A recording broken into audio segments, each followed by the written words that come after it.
বউয়েরা 11টা পর্যন্ত ঘুমাবে আর শাশুড়ি সকাল থেকে কামলা খাটবে।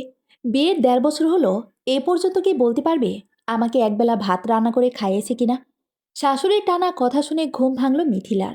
ঘড়ির কাঁটা তখন 8টার ঘরে। আজ ফোনে অ্যালার্মও বাজল না। নাকি মিথিলা শুনতে পায়নি কে জানে। শেষ রাতে ঘুমিয়েছিল সে। কোলের বাচ্চাটার সে কি জ্বর। থরথর করে কাঁপছিল বাচ্চাটা। পাশে তার স্বামী ইমন ঘুমে নিমগ্ন। শ্বশুর শাশুড়ও আরামে ঘুমাচ্ছিল। শুধু ঘুম ছিল না মিথিলার চোখে। দোয়া পড়ে বাচ্চাটার শরীরে ফু দিচ্ছিল বারবার। ওষুধ খাইয়ে জলপটি দিয়ে শেষ রাতে জল কমল বাচ্চাটার। বাচ্চাকে বুকে নিয়ে তখন মাথা রেখেছিল বালিশে। কখন যে রাত ফুরিয়ে সকাল হলো বুঝতেই পারল না। এদিকে শাহানা বেগমের কথা শোনানো তখনও শেষ হয়নি। মিথিলার ঘরের দরজা খুলছে না বলে জোরে জোরে দরজায় ধাক্কাতে লাগলো সে।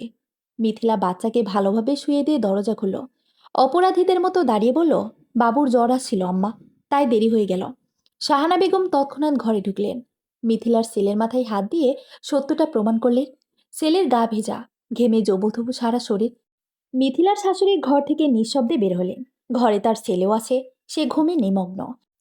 শুনে নিলেও সমস্যা আছে, মাকে খারাপ ভাবে। বাংলাদেশের 80% শাশুড়া হয়তো এমনই হয়। ছেলের সামনে ছেলের স্ত্রীদের মা ডাকবে কিন্তু আড়ালে অত্যাচার করবে। 80% শাশুড়ির কথা বলা শেষ হলে 20% শাশুড়ির কথা বলা হোক। এই শাশুড়ি আর ছেলের স্ত্রীদের মেয়ে মনে করে নিজের সর্বত্র বিলিয়ে দেয় সেই মেয়ের জন্য। মেয়ের দুঃখে ব্যতীত হয়, মেয়ের সুখে খুশি হয়। এই মেয়েদের ভাগ্যকে রাজকপাল বলা যায়। মিথিলার দুর্ভাগ্য, সেই 80% শাশুড়ির মধ্যে সে পড়ল। শাহানা বেগম রাগে কটমট করে তাকালো তার দিকে। মুখ বাঁকিয়ে বলল, কেমনে মুখের পর মিথ্যা বলে দিলে বউ? গ্যাদার শরীর দেখি ঠান্ডা হয়ে রয়েছে। মিথিলা নতমুখী হয়ে উত্তর দিল, বাবুর জল ছিল মা, আমি সত্যি। পূর্বের তুলনায় শাহানা বেগম আরও রেগে এলেন। মিথিলার সামনে থেকে সরে গিয়ে রান্নাঘরে ঢুকলেন। সেখান থেকে যাতা বলতে শুরু করলেন, জমিদারে ঝি আনছি, সকাল 10টা পর্যন্ত ঘুমাইয়া মিথ্যে কথা বলে। শান্তার মার কত ভালা কপাল, ছেলের বউ বলার আগে সব সামনে হাজির করে, সংসারের সব কাজ করে। আর আমার ছেলের বউ পায়ের উপর পা তুলে বসে থাকে আর আমাকে বান্দির মতো খাটায়। শাশুড়ির কথা শোনানো এই প্রথম না। শুনতে শুনতে মিথিলার সহ্য হয়ে গেছে। সে চোখের পানি মুছে আকাশের দিকে তাকালো। বিড়বিড় করে বলল, আর কি কি করলে শাশুড়ি মন পাবো বলে দাও আল্লাহ। দুপুরে ডাল ভুনা রান্না হয়েছিল। খাওয়ার পর যতটুকু বাকি ছিল ওইটুকু দিয়ে ডালপুরি বানাতে বসলো মিথিলা। বিকেলের নাস্তা সবার জন্য। শাহানা বেগম ঘরে বসে বসে তসবে পড়ছিলেন। এদিকে মিথিলার বাচ্চাটার আবার জ্বর আসে। বাবুকে ঘরে শুয়ে দিয়ে নাস্তা বানাচ্ছিল সে। তার শাশুড়ি কানে বাচ্চার কান্নার আওয়াজ পৌঁছায় না। মিথিলা তাড়াতাড়ি নাস্তা বানাচ্ছেও ঠিকই, তখনই অঘটন ঘটল। ডুবো তেলে পুরি দেওয়ার সময় অসাবধানতায় হাতের তেল ছিটকে এলো। মিথিলা চোখ বন্ধ করে নিল। না, সে গগনচম্বী চিৎকার করেনি। শাশুড়ির কর্ণধারে ও আওয়াজটাও যেন পৌঁছাতে না পারে সেই প্রতিষ্ঠায় ব্যস্ত হলো। হাত জ্বলছে অনবরত। পানির টেপের নিচে কিছুক্ষণ ধরে রাখলো। জ্বালা কমছেই না। টুথপেস্ট লেপটে দিল। এবার কিছুটা আরাম বোধ করলো মিথিলা। সবগুলো পুরি বানিয়ে ঘরে আসলো সে। মুঠোফোন বের করে ইমনকে কল করলো। ইমন তখন বন্ধুদের সাথে আড্ডায় মত্ত। স্ত্রীর ফোন পেয়ে খানিকটা বিরক্ত হলো সে। বিরক্ত হওয়ার কারণও আছে। মেয়ে মানুষের বিকেল হলেই এটা সেটা খেতে ইচ্ছে করে। সে ভাবছে মিথিলারও হয়তো ইচ্ছে করছে। ইমন বেকার, ইন্টার পাস করার পর পড়াশোনা করেনি। ছেলে খারাপ হয়ে যাবে ভেবে বাবা মা বিয়ে করে দেয়। কিন্তু মিথিলা ছিল ইমনের বিপরীত। পড়াশোনায় খুব ভালো ছিল। ইন্টার প্রথম বর্ষের পরীক্ষার পর বাবা মা ইমনের সাথে বিয়ে দিয়ে দেয়। ইমনের বাজে কোনো স্বভাব নেই। এই দিকটাতেই সে মিথিলার বাবা মার মনে জায়গা করে নেয়। শুরুতে সবকিছু ঠিক ছিল। সমস্যা দেখা দেয় মিথিলার ছেলে হওয়ার পর। ছেলের সিজারের সময় মিথিলার বাবা মা অর্থনৈতিক সমস্যায় পড়ে। মেয়ের চিকিৎসা বাবদ মাত্র 10,000 টাকা খরচ করতে পারে। বিষয়টা শাহানা বেগমের চোখে লাগে। ছেলেকে ফুসলিয়ে মিথিলার বিরুদ্ধে নিয়ে আসে। মিথিলার স্বামী যে তার কষ্টে কাঁদত, সেই স্বামী পর হয়ে গেল। মিথিলাকে আর পড়তেও দিল না। যদি মিথিলা তার থেকে উপরে উঠে পড়ে, এই ভয়ে। এমন কল রিসিভ করলো। মিথিলা ব্যথাতুর গলায় বলল, একটা বার্ন কি মানতে পারবে? কার কি বলল? আমার হাত পড়ে গেছে অনেকখানি। কিভাবে হাত পড়ল? আর এ টু জেড সব বলল মিথিলা। ইমন তখন মিনমিন বলল, আমার কাছে তো টাকা নেই। মিথিলা লম্বা নিঃশ্বাস ত্যাগ করলো। বিনা শব্দ করে কল কেটে দিল। মাগরিবের আজান দেবে একটু পর। মিথিলার শ্বশুর মসজিদে যাবেন। বাসায় উজু করতে এসেছেন। মিথিলা শাশুড়ির কাছে গেল। তিনি তখনও তসবিহ পড়ছিলেন। মিথিলা ভয়ে জড়সড় হয়ে কিছুক্ষণ দাঁড়িয়ে রইল। শাহানা বেগম মিথিলাকে দেখে বলল, এভাবে দাঁড়িয়ে আছো কেন? মিথিলা ইতস্তত করে বলল, নামাজ পড়ে আসার সময় আব্বাকে একটা বার্ন কি মানতে বলবেন। আবার কি পড়ছো? মিথিলা হাত সামনে বাড়িয়ে দেখিয়ে বলল, হাত পুড়ে ফেলছি। শাহানা বেগম কিছু বললেন না। শুধু কপাল কুঁচকে রাখলেন। এটা তার স্বভাব। মিথিলা এতে অভ্যস্ত। সে নিঃশব্দে ঘরে চলে আসলো, নামাজ পড়ল, বাবুকে দুধ বানিয়ে খাওয়ালো। এর মধ্যে মিথিলার শ্বশুর মসজিদ থেকে ফিরে আসলেন। ইমনও মিথিলার হাত পড়ার কথা শুনে বাসায় আসলো। স্বভাবগতভাবে নাস্তা করার জন্য মিথিলা ও ইমন শাশুড়ির ঘরে গেল। মিথিলা ভাবল এই সুযোগে ক্রিম প্রস্থানে লাগিয়ে নেবে। নামাজ পড়ার পরও শাহানা বেগম তসবি পড়ছিলেন। মিথিলা বাচ্চাকে কোলে রেখেই শ্বশুর ও স্বামীকে পুরি পরিবেশন করলো। এক ফাঁকে শ্বশুরকে প্রশ্ন করলো, আব্বা ক্রিম আনছেন? মিথিলার শ্বশুর বেশ অবাক হলেন। কিসের ক্রিমের কথা বলছে মেয়েটা? বিস্ময়ের সুরে পাল্টা প্রশ্ন করলেন, কিসের ক্রিমের কথা বলছো? মিথিলা শাশুড়ির দিকে তাকালো। শাহানা বেগম জায়নামাজ ভাঁজ করে রাখার মাঝেই বললেন, তোমার শ্বশুরকে বলতে ভুলে গেছি। মিথিলা প্রত্যুত্তরে কিছু বলল না। এমনের বিষয়টা খারাপ লাগলো। বেকার ছেলেকে প্রতি মাসে হিসাব করে টাকা দেয় তারা। এই টাকাতে মাসের শেষে টেনে টুনে চলেছে। ঘরের বাজার মিথিলার শ্বশুরই করে। ঔষধপাতিও তিনি কিনেন। ইমন ভেবেছিল বার্ন কিমও নিয়ে আসবে। ইমন নীরবতা ভেঙে পড়ল। কিভাবে এতটুকু বললে? ধ্যান কোথায় ছিল তোমার? বউয়ের জন্য ছেলের আহ্লাদ করতে দেখে শাহানা বেগম তেতে উঠলেন। মিথিলা উত্তর দেওয়ার পূর্বে উনি বলতে শুরু করলেন, সব ইচ্ছে করে করেছে তোর বউ। কাজ করতে কষ্ট লাগে বুঝছস? আমাকে পাইছে এক বান্দি, সারাদিন কামলার মতো খাটাইব, আর তোর বউ সারাদিন বসে থাকবো। কোনো অজুহাত পাচ্ছিল না তো হাত পুরাইল।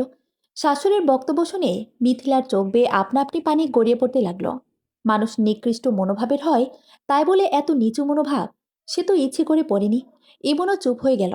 দেখা গেল আশানুরূপ প্রতিক্রিয়া না পেয়ে শাহানা বেগম নিজেই ঘর ছেড়ে বের হলো। বেলুন পিড়ি নিয়ে ঠান্ডা পানি দিয়ে আটা গোলাতে শুরু করলো। মিথিলা জানে এই মুহূর্তে শাশুড়িকে না ফেরালে বড়সড় কিছু ঘটিয়ে ফেলবে সে। বাবুকে ইমনের কোলে দিয়ে এগিয়ে আসলো মিথিলা। চোখের পানি মুছে বলল, আম্মা আমি করতে পারবো। একটুই তো পুড়েছে, একটু জ্বলবে পরে ঠিক হয়ে যাবে। দেন আমি রুটি বানাই। শাহানা বেগম চিল্লাতে থাকেন, হয়েছে আর আদিক্ষেতা দেখাতে হবে না। আমার কাজ করতে গেলেই তোমার সব সমস্যা শুরু হয়। মিথিলা শাশুড়ির কথা শুনল না। আগের মতোই জোরে জোরে করতে লাগলো।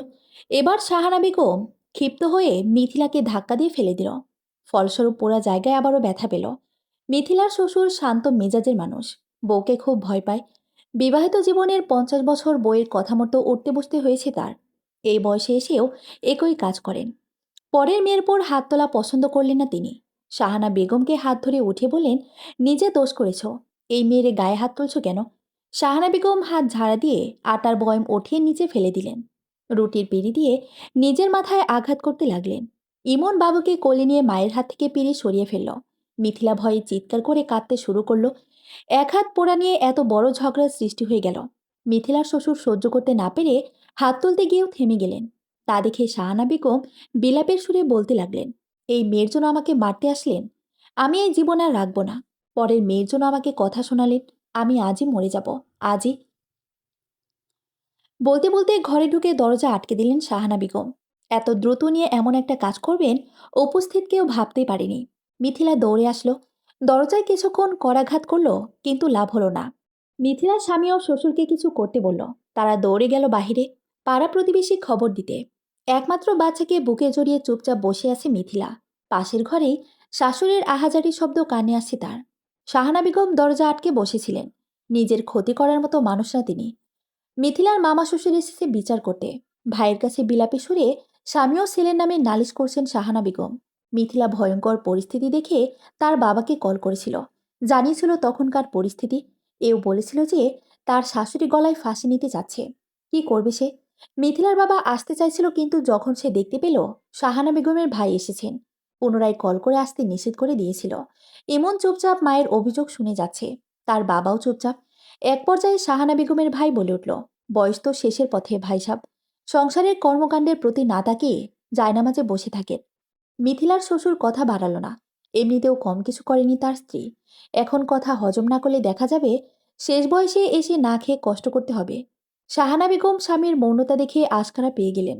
বিলাপের সুরে বলতে শুরু করলেন, ভাইরে, কাকে পেটে ধরলাম? নিজের সন্তানও আজ আমার কথা শোনে না। বউয়ের একটু হাত পড়েছে বলে আমাকে কথা শোনালো। আমি যে সারাদিন কাজ করি, একবারও তো ফিরেও দেখে না। শাহানা বেগমের ভাই এবার ইমনকে বকতে থাকলো, কি ব্যাটা হইলা, বউয়ের কষ্ট বোঝো কিন্তু মায়ের কষ্ট বোঝো না। ইমন কিছু বলল না। মিথিলা ভেবেছিল আজ ইমন কিছু হলেও বলবে, কিন্তু তার ধারণা ভুল প্রমাণিত হলো। মিথিলাকে আর ওষুধ এনে দেওয়া হলো না। মিথিলাও দ্বিতীয়বার আওয়াজ করল না। এক রাত্রে জ্বালাপোড়া সহ্য করে পরের দিনই ঠিক হয়ে গেল। ও, পোড়া স্থান নয়, জ্বালাপোড়া ঠিক হয়ে গেল। ফর্সা হাতে ফোসকা পড়ে দাগ হয়ে গেল মিথিলার হাতে। হাতের ঘা শুকিয়ে গেলেও মনের ঘা তাজাই রইল। মিথিলার বাচ্চাটাও আস্তে আস্তে বড় হতে লাগলো। ও হ্যাঁ, মিথিলার ছেলে বাচ্চা, যার নাম এহসান। নামটা মিথিলাই রেখেছে। শ্বশুরবাড়িতে তার প্রতি কারো দয়া না থাকলেও সন্তানের জন্য মিথিলার উপর দয়া থাকে।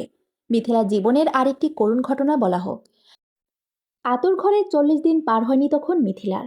এহসান হওয়ার পর শাহানা বেগম মিথিলাকে তেল মশলাবিহীন খাবার রান্না করে খাওয়াতো।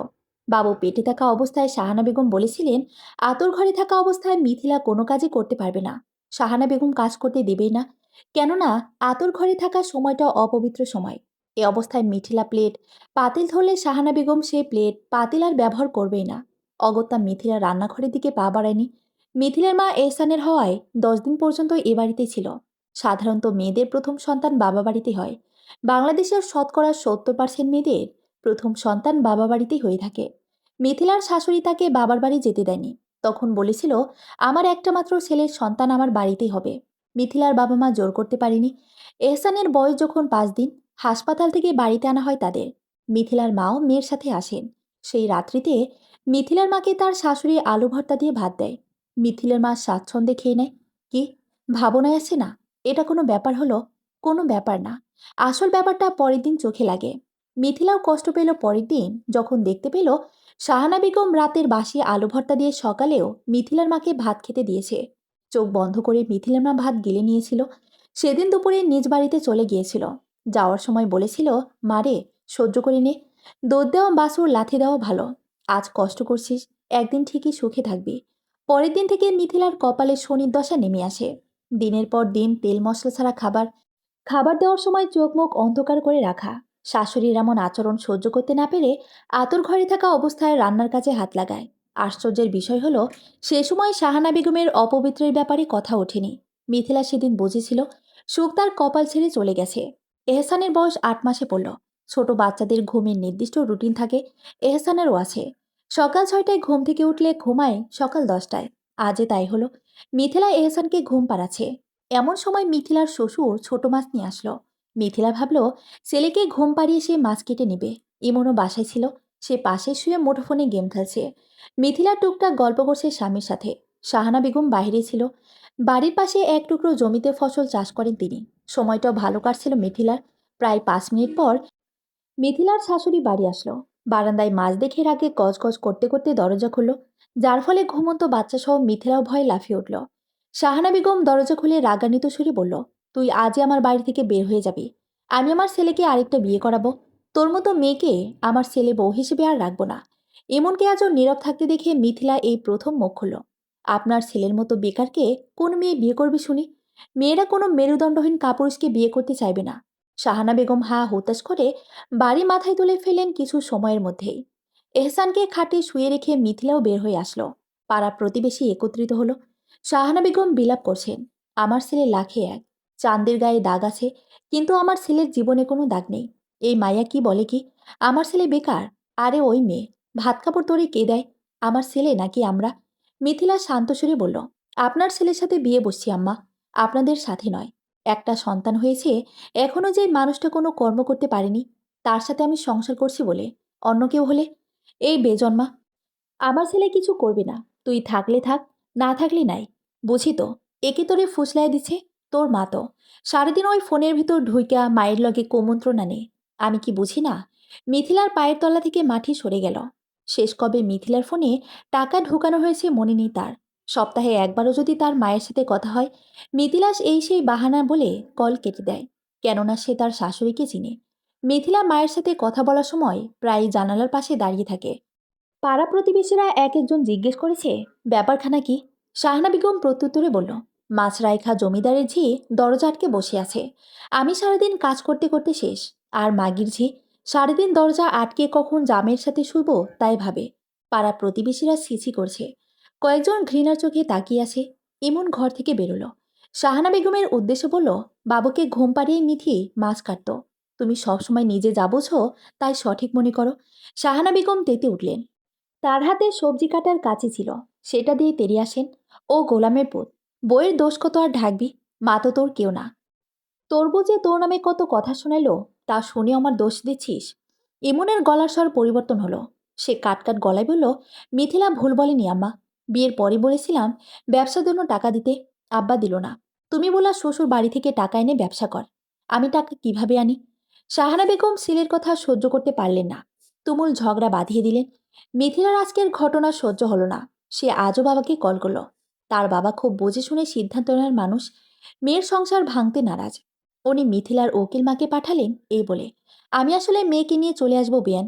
ব্যাপারটা ভালো দেখাবে না। আপনি বুঝদার মানুষ, মেয়েকে বুঝিয়ে আসেন। আর আমার বেয়ানকে বলবেন আমার মেয়েকে যেন একটু বুঝিয়ে কথা বলে, রাগ করে কথা যেন না বলে। মিথিলার উকিল মা আসলেন। উনি সম্পর্কে মিথিলার চাচি শাশুড়িও। মিথিলা তখন কাঁদছিল। শাহানা বেগম তখন বিলাপ করছেন। ছোট যাকে দেখে বলতে শুরু করলেন, দেখ রে রুকাইয়া, কয়েকটা মাছ কাটতে বলছিলাম বোরে, আমারে যাতানা কথা শোনাইল। রুকাইয়া বড় জায়ের সম্পর্কে সবকিছুই জানেন। উনি শাহানা বেগমকে ঘরে নিয়ে পানি খাইয়ে শুয়ে থাকতে বললেন। আবার এও বললেন যে উনি মিথিলার বিচার করবেন। রুকাইয়া এসে দেখল মিথিলা মাছ করছে। সেও হাত দিল। খুঁটিয়ে খুঁটিয়ে সবকিছুই জেনে নিল। মিথিলা মায়ের মতো মমতা পেয়ে কান্না করে মনে লুকানো সুপ্ত কষ্টের কথাগুলো বলল। মা, আম্মা বলেছিল না বিয়ের পর আমাকে পড়াবে? রুকাইয়া উত্তরে বলল, হ্যাঁ বলেছিল। তাহলে পড়ায়নি কেন?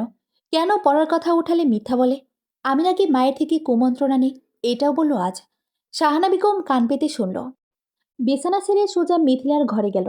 মিথিলার ঘরের টেবিলের ওপর থাকা মোবাইল হাতে নিয়ে উঠোনে নিক্ষেপ করে বলল, মাগির ঝি, তোর মোবাইল আমার সংসার বিনাশ করব, তাই মোবাইল রাখবো না।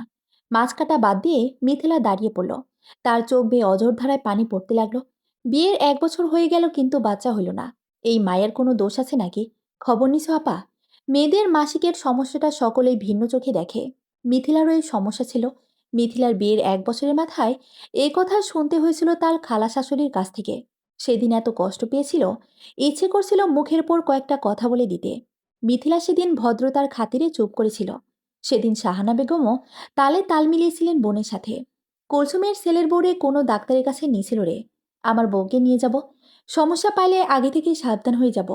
আমার একটা মাত্র ছেলে, বংশের মানুষ লাগবো না। নাতি নাতনি মুখ দেখাতে না পারলে এমন বউরি দিয়ে কি করবো? মিথিলা সেদিন বেশ অপমান বোধ করল। পরের সপ্তাহেই সত্যি সত্যি তাকে নিয়ে ভালো গাইনি বিশেষজ্ঞের কাছে নিয়ে গেল শাহানা বেগম। মনের খচখচনিটা দূর করতে সারাটা সময় মিথিলার পাশে লেপ্টে থাকত। প্রায় 7টা-8টা টেস্ট করানোর সময় মিথিলার মনে ভয় হচ্ছিল। ভাবনায় নানান চিন্তা আসছিল। আলট্রাসোনোগ্রাফি করানোর সময় মিথিলা একাই ছিল। সে ডাক্তারকে অনুনয় করে বলেছিল যেন রিপোর্টের কথাটা তাকে আগে জানানো হয়। আলট্রাসোনোগ্রাফির রিপোর্ট আসলো 8 ঘন্টা পরে। মিথিলা সহ শাহানা বেগম ভেতরে গেলেন। মিথিলার শুকনো মুখখানা দেখে তখন ডাক্তার কিছু পেরেছে কিনা সে জানি না। রিপোর্টে এসেছিল মিথিলার ডিম বারুতে সামান্য দাগ পড়েছে। শাহানা বেগম শোনার পর নাক মুখ কুঁচকে নিয়েছিলেন। ডাক্তার তখন মিথিলার দিকে তাকিয়েছিল। তার শুকনো মুখ দেখে হেসে শাহানা বেগমের উদ্দেশ্যে বলেছিল, খালা কি হয়? শাহানা বেগম বিরস মুখে উত্তর দিয়েছিল, ছেলের বউ। বইয়ের তেমন সমস্যা নাই তো খালা, শুধু ডিম বানুতে হালকা দাগ পড়েছে। এটা কোনো সমস্যাই না, 1 মাস ওষুধ খেলেই ঠিক হয়ে যাবে। শাহানা বেগমের যেন ডাক্তারের কথায় বিশ্বাস হলো না। প্রত্যুত্তরে বলল, বাচ্চা হইব তো? ডাক্তার হাসছিল। পরের মাসে সুখবর নিয়ে আসবেন খালা। তেতো মুখ করে শাহানা বেগম বাড়ি ফিরেছিলেন। সে যাত্রায় মিথিলা বেঁচে গিয়েছিল, কেননা তার শারীরিক কোনো সমস্যাই ছিল না। পরের মাসে এহসানকে সে তার গর্ভে ধারণ করে। তখন যদি সে গর্ভবতী না হতো, শাহানা বেগম সত্যি সত্যি ইমনের কাছ থেকে তাকে তালাক করিয়ে নিত। মিথিলারা 4 ভাই বোন। 3 বোন 1 ভাইয়ের মধ্যে মিথিলাই বড়। ছেলে চাইতে চাইতে 3 মেয়ের জন্ম দিয়েছেন মিথিলার মা। মিথিলার বিয়ের 3 মাস পর তার মেজ বোনের বিয়ে হয়। কিন্তু দুর্ভাগ্যবশত বিয়ের 7 মাসের মাথায় তাদের ডিভোর্স হয়ে যায়। মিথিলার বোন বাবার বাসায় চলে আসে। মেজ মেয়ের সাথে এমন ঘটনা ঘটার পর মিথিলার বাবাও চাননি তার বড় মেয়ের সাথে এমন ঘটনা ঘটুক। তাই তিনি সর্বদা বলতেন মিথিলাকে ধৈর্য ধারণ করতে। মিথিলার বিয়ের সময় পাত্র নির্বাচনের বেলায় মিথিলার বাবা শুধু ইমনের সরলতা দেখেছিল। 5 ওয়াক্ত নামাজ পড়তো তখন। বেকার জানা সত্ত্বেও এই 2 কারণে বিয়ে দিয়েছিল মেয়েকে। বর্তমানে ছেলেরা যেখানে বাজে নেশায় আসক্ত থাকে, ইমনে ছিল না। এছাড়াও ইমনদের বাড়ির অবস্থা দিক ভালো। এসব বিবেচনা করে মেয়েকে বিয়ে দিয়েছিলেন। কিন্তু কে জানতো মিথিলার কপালে এত দুঃখ থাকবে। বৈশাখ মাসের তপ্ত এক দুপুরে মিথিলা রান্না করছিল। গরমে একাকার অবস্থা। এহসানকে নিয়ে মিথিলার শ্বশুর বাইরে বসে আছে। ইমন সকালে বেরিয়েছে বন্ধুদের সাথে আড্ডা দেওয়ার কথা বলে। মিথিলা এই ফাঁকে রান্না সেরে নিচ্ছে। শাহানা বেগম আজ কবুতর রান্না করার জন্য বলেছেন। তরকারি কষিয়ে ঝোল দিয়ে ঘরে গেল মিথিলা। গরমে জুবুথুবু হয়ে বসল সে। মাথার উপরে পাখা চলছে। একটু পরপরই তরকারি দেখে আসছে সে সময়ের হিসাব করে। শাহানা বেগম ফোনে কার সাথে যেন কথা বলছিল। জানালে দিয়ে যখন দেখল মিথিলা বসে আছে, সে ফোন কেটে দিল। শাশুড়ি আসার আভাস পেয়ে মিথিলা উঠে দাঁড়ালো। দেখা গেল মিথিলা পৌঁছানোর আগেই শাহানা বেগম চুলোর পাড়ে চলে এসেছেন। হাঁটার পথে মিথিলাকে প্রতিবারের মতো কথা শোনাতে ভুললেন না। একটু কি রান্না করে, ঘরে যাওয়ার লাইগা পাগল হয়ে যায়। আমরা লাকড়ি দিয়ে রান্না করছি, চুলার পাড় থেকে সরি নাই। আমরা শরীর কালা হয়ে যাইব তা ভাবি নাই। এখন বইয়েরা একটু চুলার পাড়ে আসলেই কখন ঘরে যাইব তাই ভাবে। মিথিলা শাশুড়ির কথা উপেক্ষা করে ওনার পিছু পিছু আসলো। মিথিলাকে চুলার পাড়ে এসে দাঁড়াতে দেখে শাহানা বেগম রেগে গেল। হিতাহিত জ্ঞানশূন্য হয়ে খালি হাতেই মাটির ঢাকনায় হাত রাখলেন। ফলস্বরূপ জাওহর হয়ে গেল। গরম ঢাকনা ধরতে না পেরে নিচে পড়ে ভেঙে গেল। শাহানা বেগম দোষ দিলেন মিথিলার ওপর। মিথিলা শাশুড়িকে ধরে পেছনে নিয়ে আসতে চাইছিল, কিন্তু কিভাবে যেন তরকারি শাহানা বেগমের হাতের ওপর পড়ে গেল। মিথিলা শুধু চিৎকার করে বলল, আম্মা, এটা কি করলেন? শাহানা বেগম তখন মিথিলার হাত ছেড়ে দিয়ে নিচে বসে পড়ল। চিৎকার করে কান্না করতে করতে বলল, আমার হাত পুড়ে গেল রে। ও মা গো, ও আল্লাহ, আমারে জ্যান্ত মাইরা ফেলতে চাইছিল। কোন ডাইনি রে ঘরে আনলাম রে। স্ত্রীর বিলাপ শুনে মিথিলার শ্বশুর দৌড়ে আসলেন। মিথিলার কোনো কথা না শুনে তাকে কথা শোনাতে শুরু করলেন। তোমার বাপকে আজই খবর দেব, তোমাকে যেন নিয়ে যায়। মনে রেখো, আমার নাতিকে নিয়ে যাইতে পারবা না। কত বড় সাহস, আমার বাড়িতে খাইয়া আমারই ক্ষতি করবা চায়। মিথিলা বারবার বলছে সে ইচ্ছে করে কিছু করেনি, কিন্তু তার কথা কেউ কানে নিল না। শাহানা বেগম তখনও বিলাপের সুরে কাছে। এহসানকে মিথিলার কোলে দিয়ে শ্বশুর চলে গেল বানকি মানতে। মিথিলা তা দেখে তাচ্ছিল হাসল। সবকিছু পরিষ্কার করতে করতে বেলা গড়িয়ে গেল। শাহানা বেগম দুপুরের খাবার খেলেন না। উল্টো মিথিলার বাবাকে ফোন করলেন জলদি আসার জন্য। মিথিলার বাবা আসলো বিকেল 4টায়। মিথিলা জানতো না তার বাবা আসবে। বাবা এসে সরাসরি মিথিলার ঘরে প্রবেশ করে প্রথম প্রশ্নটা করল, তুই কি চাস? আমি যেন মরে যাই। মিথিলা বাবার আগমনে খুশি হবে নাকি বাবার প্রশ্ন শুনে অবাক হবে বুঝতে পারল না। সে অবাকের সুরে প্রশ্ন করল, কি হয়েছে আব্বু? বেআইনের সাথে কি করছস? মিথিলা যা বোঝার বুঝে গেল। সে কিছু বলবে তার আগেই শাহানা বেগম ঘরে আসলো। মিথিলার বাবাকে উদ্দেশ্য করে বলল, বেয়াই আসছেন, আসেন আসেন, আপনার মেয়ে কি করেছে দেখে যান। মিথিলার বাবা একবার মেয়ের দিকে তাকিয়ে চলে গেলেন। মিথিলা চোখের পানি মুছে শাশুড়ির ঘরের দ্বারের সামনে দাঁড়ালো। মিথিলা শুনতে পেলেও শাহানা বেগম বলছে, দেখেন বেয়াই, আমার হাতটা দেখেন। আপনার মেয়ে ইচ্ছে করে আমার হাতে তরকারি ফেলে দিছে, আমার শখের মাটির ঢাকনাও ভেঙে ফেলছে। মিথিলার বাবা সান্ত্বনার সুরে বললেন, আমি মিথিলার বিচার করতেই আসি, আপনি কান্না করবেন না বিয়ান। শাহানা বেগম কান্না থামালেন না। মিথিলার বাবা মেয়ের গালে 2টা থাপ্পড় বসিয়ে বললেন, কেন বিয়ানের হাত পোড়ালি? গালে হাত রেখে মিথিলা উত্তর দিল, মা খালি হাতে ঢাকনা ধরেছিল, গরম সহ্য করতে না পেরে ফেলে দিছে। আমি তো মাকে বাঁচাতে গিয়েছিলাম, কিন্তু কিভাবে হয়ে গেল। মিথিলার বাবা মেয়ের হাত ধরে শাহানা বেগমের সামনে নিয়ে দাঁড় করিয়ে বললেন, পায়ে ধরে মাপসা। মিথিলা বলল, আমি মায়ের হাত পড়িনি, মাপসা মিথিলা, নয়তো তোর মাকে আমি আজই তালাক দিব। মিথিলা মাকে খুব ভালোবাসে, আর সে এটাও জানে তার বাবা সজ্ঞানে হোক অথবা রাগের মাথায় হোক, যা বলবে তাই করবে। মিথিলা চোখের পানি ফেলতে ফেলতে শাশুড়ি পায়ে লুটিয়ে পড়ল। শাহানা বেগম বেজায় খুশি হলো। লোক দেখানো কাজ করতে শুরু করলো। এবার মিথিলার বাবার জন্য মিথিলাকে খাবার আনতে বলল।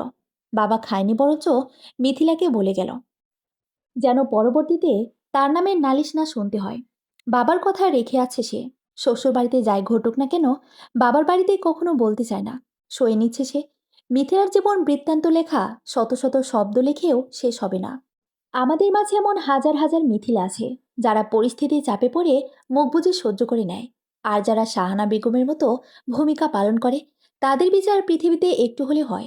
কিছুদিন পর ইমনের সুবুদ্ধি হলো। স্ত্রী ও সন্তানের ভবিষ্যতের কথা ভাবতে শুরু করলো। ইমন বাবা মায়ের সমর্থন ছাড়াই সামনে আগালো। চাচার বন্ধুর কাছে 6 মাস ফার্মেসির কাজ শিখল। শেষে কয়েক মাসের ট্রেনিং নিয়ে দোকান দেওয়ার প্রস্তুতি নিল। ওষুধ কিনতে গেলে টাকার প্রয়োজন হবে। ইমনও মিথিলার চিন্তায় পড়ে গেল, কিভাবে টাকার বন্দোবস্ত করবে। শাহানা বেগম ছেলেকে খুব ভালোবাসেন। ওনার বিয়ে 2 যুগ পরে ছেলের জন্ম। পরবর্তীতে তাদের আর কোনো সন্তান হয়নি। এই বয়সে এসেও সংসারের কর্তৃত্ব হারাতে চায় না শাহানা বেগম। তিনি মনে করেন পরের মেয়েকে আশকারা দিলে কর্তৃক ছিনিয়ে নেবে। মিথিলার মনে হয় না শাহানা বেগম জীবিত থাকা অবস্থায় কোনোদিনও তার মাথায় স্নেহময় হাত রাখবে। ফার্মেসির ওষুধের জন্য টাকার প্রয়োজন। ইমনের কাছে তখন জমানো কিছু টাকা ছিল। সে ভেবেছিল সেই টাকা দিয়ে অল্প ওষুধ কিনে আনবে। শাহানা বেগম বিষয়টা জেনে কিছু ভাবলেন। একদিন সকালে মিথিলা রুটি বানাতে বসলো। শাহানা বেগম পানের বাটা নিয়ে পাশে এসে বসলেন। এনিয়ে বিনিয়ে বলতে শুরু করলেন, জামাইয়ের অসময়ে বৌদের পাশে থাকতে হয়। তোমার বাপের বাড়ি থেকে না পারো, নানা থেকে কিছু টাকা নিয়ে আসো। মিথিলা অপ্রস্তুত হলো। সে ভাবতে পারেনি তার শাশুড়ি এভাবে টাকা আনতে বলবে। মিথিলা দেখলো তার সামনে তার কোনো আর পথ নেই। কয়েকদিন পর ইমনকে সাথে নিয়ে শাহানা বেগম ঠিকই মিথিলার নানার বাড়ি গেল। সেখান থেকে 1,020 মতো টাকা ধার করে আনলো। অথচ 6 মাস আগে মিথিলার শ্বশুর জমি বিক্রি করেছেন। সেখানে ইমন একমাত্র ছেলের অধিকার আছে। কিন্তু মিথিলার শ্বশুর শাশুড়ি সেই টাকা দিল না। মিথিলা ইমনকে বলেছিল, জমি বিক্রির টাকা থেকে কিছু টাকা নিয়ে ওষুধ আনা যায় না। ইমন প্রত্যুত্তরে বলেছিল, তারা জীবিত থাকা অবস্থায় আমাকে তাদের টাকায় ব্যবসা করতে দিবে না। মিথিলার মাঝে মাঝে মনে হয় ইমন তার বাবা মায়ের নিজের সন্তান নয়।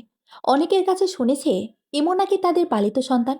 বিষয়টার সত্যতা নিশ্চিত করতে সে একদিন শাশুড়িকে জিজ্ঞেস করেছিল।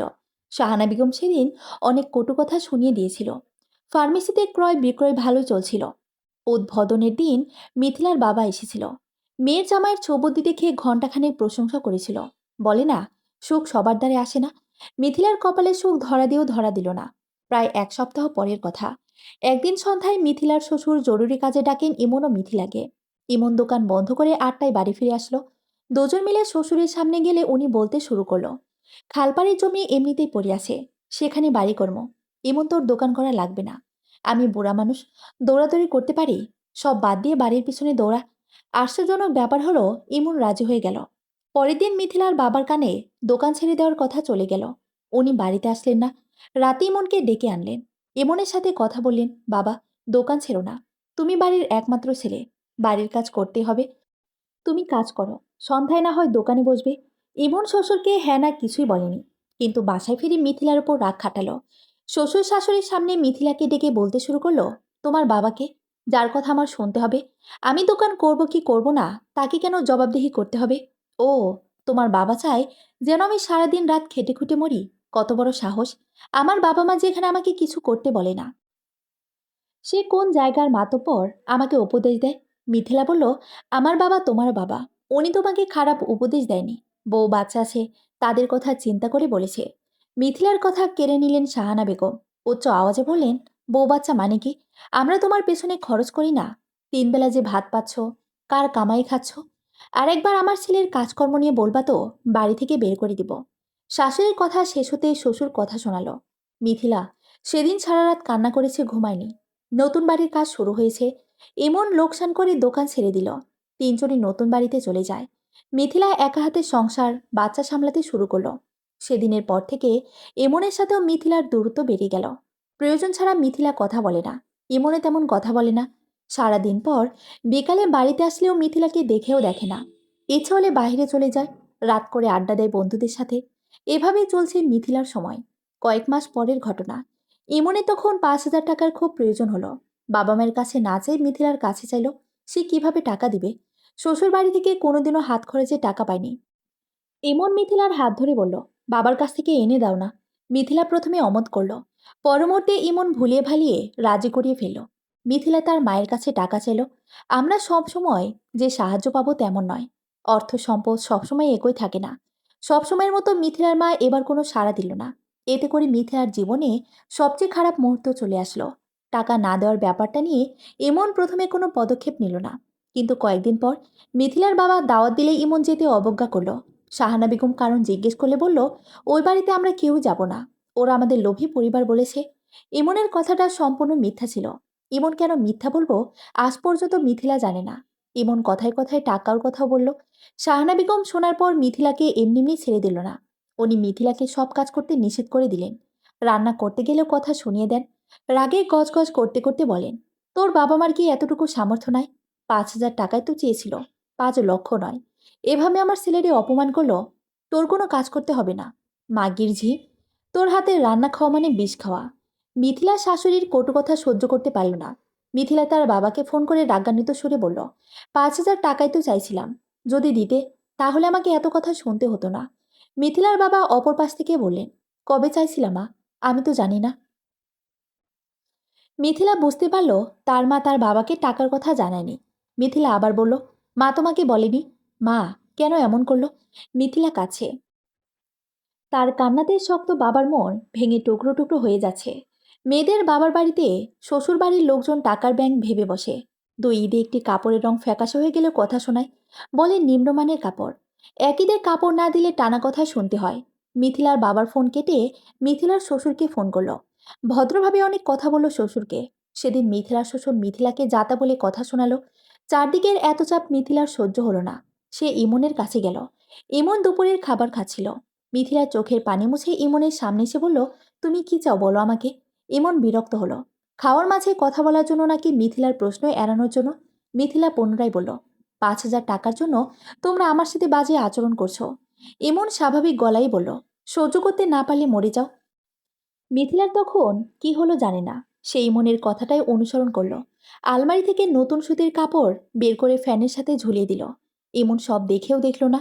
মিথিলা তখন ইমনের উদ্দেশ্যে বলল, এছাড়া আমি কোনো পথ খুঁজে পাচ্ছি না। মাথার উপর যান্ত্রিক পাখা অনবরত করছে। কিছুক্ষণ আগেও সেখানে ঝুলে থাকার জন্য তৈরি হচ্ছিল মিথিলা। শেষ সময়ে সন্তানের কথা ভেবে ডুকরে কেঁদে উঠল সে। সন্তানকে বুকে জড়িয়ে শুয়ে থাকলো সন্ধ্যা পর্যন্ত। মিথিলার মতো কিছু মেয়ের আছে যারা পরিবারের বড় মেয়ে হয়ে থাকে। তারা সারা জীবন ত্যাগ করে যায়, হোক সেটা জীবনের জন্য অথবা পোশাকের জন্য। ছোটবেলা থেকে মিথিলা তার মাকে অত্যাচারিত হতে দেখে এসেছে তার দাদির দ্বারা। মিথিলার মা ধৈর্য ধরে থাকতো। ফলস্বরূপ এখন উনি সুখী। মিথিলাকে তার মা নিজের দিকটা দেখিয়ে ধৈর্য ধরতে রাখতে বলেছে তাকে। মিথিলাও এতদিন তাই করে আসে। আজ ধৈর্যের বাঁধ ভেঙে গিয়েছিল, তাই তো অমন ভয়ঙ্কর সিদ্ধান্ত নিতে যাচ্ছিল। মিথিলার দিন খুব বের হয়ে কাটতে লাগলো। স্বামীর ঘরে মেয়েদের আসল ঠিকানা। বিয়ের পর বাবার বাড়ি মেয়েদের অস্থায়ী ঠিকানা হয়ে যায়। বাবার বাড়িতে তারা 2 দিনের মেহমান হয়ে বেড়াতে যায়। মিথিলা নিজের ভাগ্যকে মেনে নিল। মায়ের কথা মেনে পড়ে থাকলো শ্বশুর বাড়ি। একদিন তো ভাগ্য তার সহায় হবে। সেদিনের অপেক্ষায় রইল। শাহানা বেগম ভালো হওয়ার মানুষ নন। চুন থেকে পান খসলেই গালমন্দ করেন মিথিলাকে। এই তো সেদিনের কথা। বেগুন ভাজি ও ছোট মাছ রান্না করতে বলেছেন শাহানা বেগম। আলু, বেগুন ও মাছ মাখিয়ে বসিয়ে দিল মিথিলা। শাহানা বেগম উকি দিয়ে পানির পরিমাণ দেখে বলতে শুরু করলেন, তোমার কি আক্কেল জ্ঞান নাই বউ? এত ঝোল কেউ ছোট মাছে দেয়? পারো তো শুধু মাতব্বারি করতে। আমাকে একবারও জিজ্ঞাসিলা, তোমার বাপের বাড়ির মানুষকে রান্নাটা পর্যন্ত শিখাইয়া দেয় নাই? মিথিলার তরকারির ঝোল দেখল, পরিমাণ মতোই তো হয়েছে। তবে কি শাহানা বেগম আজও তাকে বিনা দোষে অপরাধ করতে আসে? মিথিলা তরকারির ঢাকনা খুলে দিয়ে বলল, ঢাকনা খুলে দিয়েছি আম্মা। বাষ্প বের হতে হতে পানি শুকিয়ে যাবে। আমাকে শিখাইতে এসো? তরকারি লুতা লুতা হয়ে যাইব। অন্যদিন হলে মিথিলা চুপ করে থাকত, কিন্তু আজ আওয়াজ তুলল, আপনার পাতে তরকারি দিতে পারলেই তো হয়। তখন না হয় শক্ত না তুলতোলা দেখে নেবেন। শাহানা বেগম অসন্তুষ্ট হলেন। মিথিলার কথার প্রত্যুত্তর করতে পারলেন না। কী বা বলবেন? কথাটা তো মিথিলা মিথ্যে বলেনি। শাশুড়িকে এই প্রথম সঠিকভাবে জবাব দিতে পেরে মিথিলার মন শান্ত হলো। সে আবারও রান্নার কাজে মন দিল। এহসানের বয়স এখন 1.5 বছর। আধো আধো কথা বলতে শিখেছে বাচ্চাটা। মা বাবা দাদা দাদি বলতে পারে সে। মা বলে যখন ডাকে মিথিলার সব কষ্ট শেষ হয়ে যায়। মিথিলার সময় আগের মতোই কাটছিল। শুধু একটা বিষয় মিথিলার জীবনে পরিবর্তন হয়েছিল, তা হলো শাশুড়ির টানা কথার প্রত্যুত্তরে মিথিলা 1-2টা কথা বলতে শুরু করলো। আম কাঁঠালের সিজন শুরু হলো। মিথিলায় এই সিজনে নিজেকে গুটিয়ে রাখে, কেননা আম তার খুব পছন্দ। অথচ এ বাড়িতে সবার খাওয়ার শেষে মিথিলা আমের ভাগ পায়। শাহানা বেগম নিজে দাঁড়িয়ে হিসাব করে আম কাটে। সকলে মিলে বসে সেই আম খায়। মিথিলাকে দেয় শেষে। প্লেটের তলায় পড়ে থাকা আম দেখে খেতেও ইচ্ছে করে না তার। এমনও কোনোদিন কিছু বলে না। মিথিলার ইচ্ছে করলে বাবার বাসায় গিয়ে খেয়ে আসে। একদিন সকালে ঘুম থেকে উঠে মিথিলা দেখল তার শাশুড়ি 7 থেকে 8 বছরের একজন মেয়েকে নিয়ে এসেছে। শাহানা বেগমের বাবার বাড়ি থেকে মেয়েকে নিয়ে আসে। মিথিলা প্রথমে খুশি হয়েছিল। এহসানকে দেখাশোনা করার জন্য একজন সাথী এলো। মিথিলা ভেবেছিল মেয়েটাকে সে পড়াশোনা করিয়ে বড় করবে, ভালো একটা ছেলে দেখে বিয়ে দিয়ে দিবে। মিথিলা মেয়েটির মাথায় হাত রাখল। মেয়েটার মাথায় ছোট ছোট চুল ছিল, গায়ে ছিল ময়লা কাপড়, 2 হাতে 3টা করে চুড়ি দিয়ে রেখেছে। মিথিলা থেকে মেয়েটাকে নিজের কাছে নিয়ে শাহানা বেগম বলল, ওর নাম সাদিয়া। ওরে আমি একেবারে নিয়ে আসি। আমার সব কাজও করব। তুমি আমার কিছুই ধরবা না। মিথিলা অবাক হলো। নেচু স্বরে বলল, এসব কি বলছেন আম্মা? আমি আপনার কাজ না করলে কেমনে হবে? তোমার এখন জবান যেমন চলে, কয়েকদিন পর তোমার পা ধরে থাকতে হইব। আমি ওইসব পারবো না। তোমার ওপর আমার ভরসা নাই। বুড়ো বয়সে এই মাইয়াই আমারই দেখব। মিথিলা বলল, আমি আপনার একমাত্র ছেলের বউ। মানুষ নানান কথা বলবে তো। গরম দুধ বাটিতে ঢাললেন শাহানা বেগম। 4 টুকরো পাউরুটি হাতে নিয়ে সাদিয়ার সামনে রাখলেন। সাদিয়ার উদ্দেশ্যে বললেন, পুরোটা খাবি। ঘরে বিস্কুট, চানাচুর, নিমকি কোনো কিছুরই অভাব নেই। যখন যা ইচ্ছে নিয়ে খাবি। মিথিলার প্রশ্নের উত্তর দিল না শাহানা বেগম। ঘর থেকে বের হয়ে গেলেন। পরের দিন সকালবেলা মিথিলার দৈনন্দিন কাজের মতো কাজ করছে।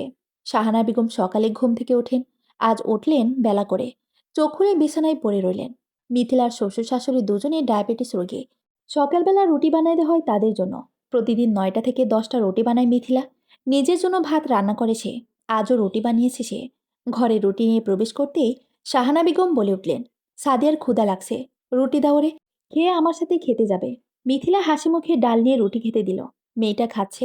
অবাক করার বিষয় হলো, মেয়েটা একসাথে 3টা রুটি খেয়ে 4 নম্বর রুটিতে হাত দিয়েছে। এত ছোট মেয়ের খাওয়ার অবস্থা দেখে কথা হারিয়ে ফেলল মিথিলা। সে বারান্দায় দাঁড়িয়ে ডাকলো, এই সাদিয়া, আর খেও না, একটু পর ভাত খেও, আসো। সাদিয়া উঠে আসলো না। উল্টো শাহানা বেগমের কাছে নালিশে ঠুরে বলল, ও নানু, আমারে খেতে দেয় না। শাহানা বেগম তেতে উঠলেন। গলা উঁচু করে বললেন, এই মাইয়ারে বউটা আজই বাড়ি থেকে বের করে দিব। বউটা আমার সুখ দেখতে পারে না। মিথিলা কি ভেবে নিষেধ করেছিল, শাহানা বেগম কি ভাবল?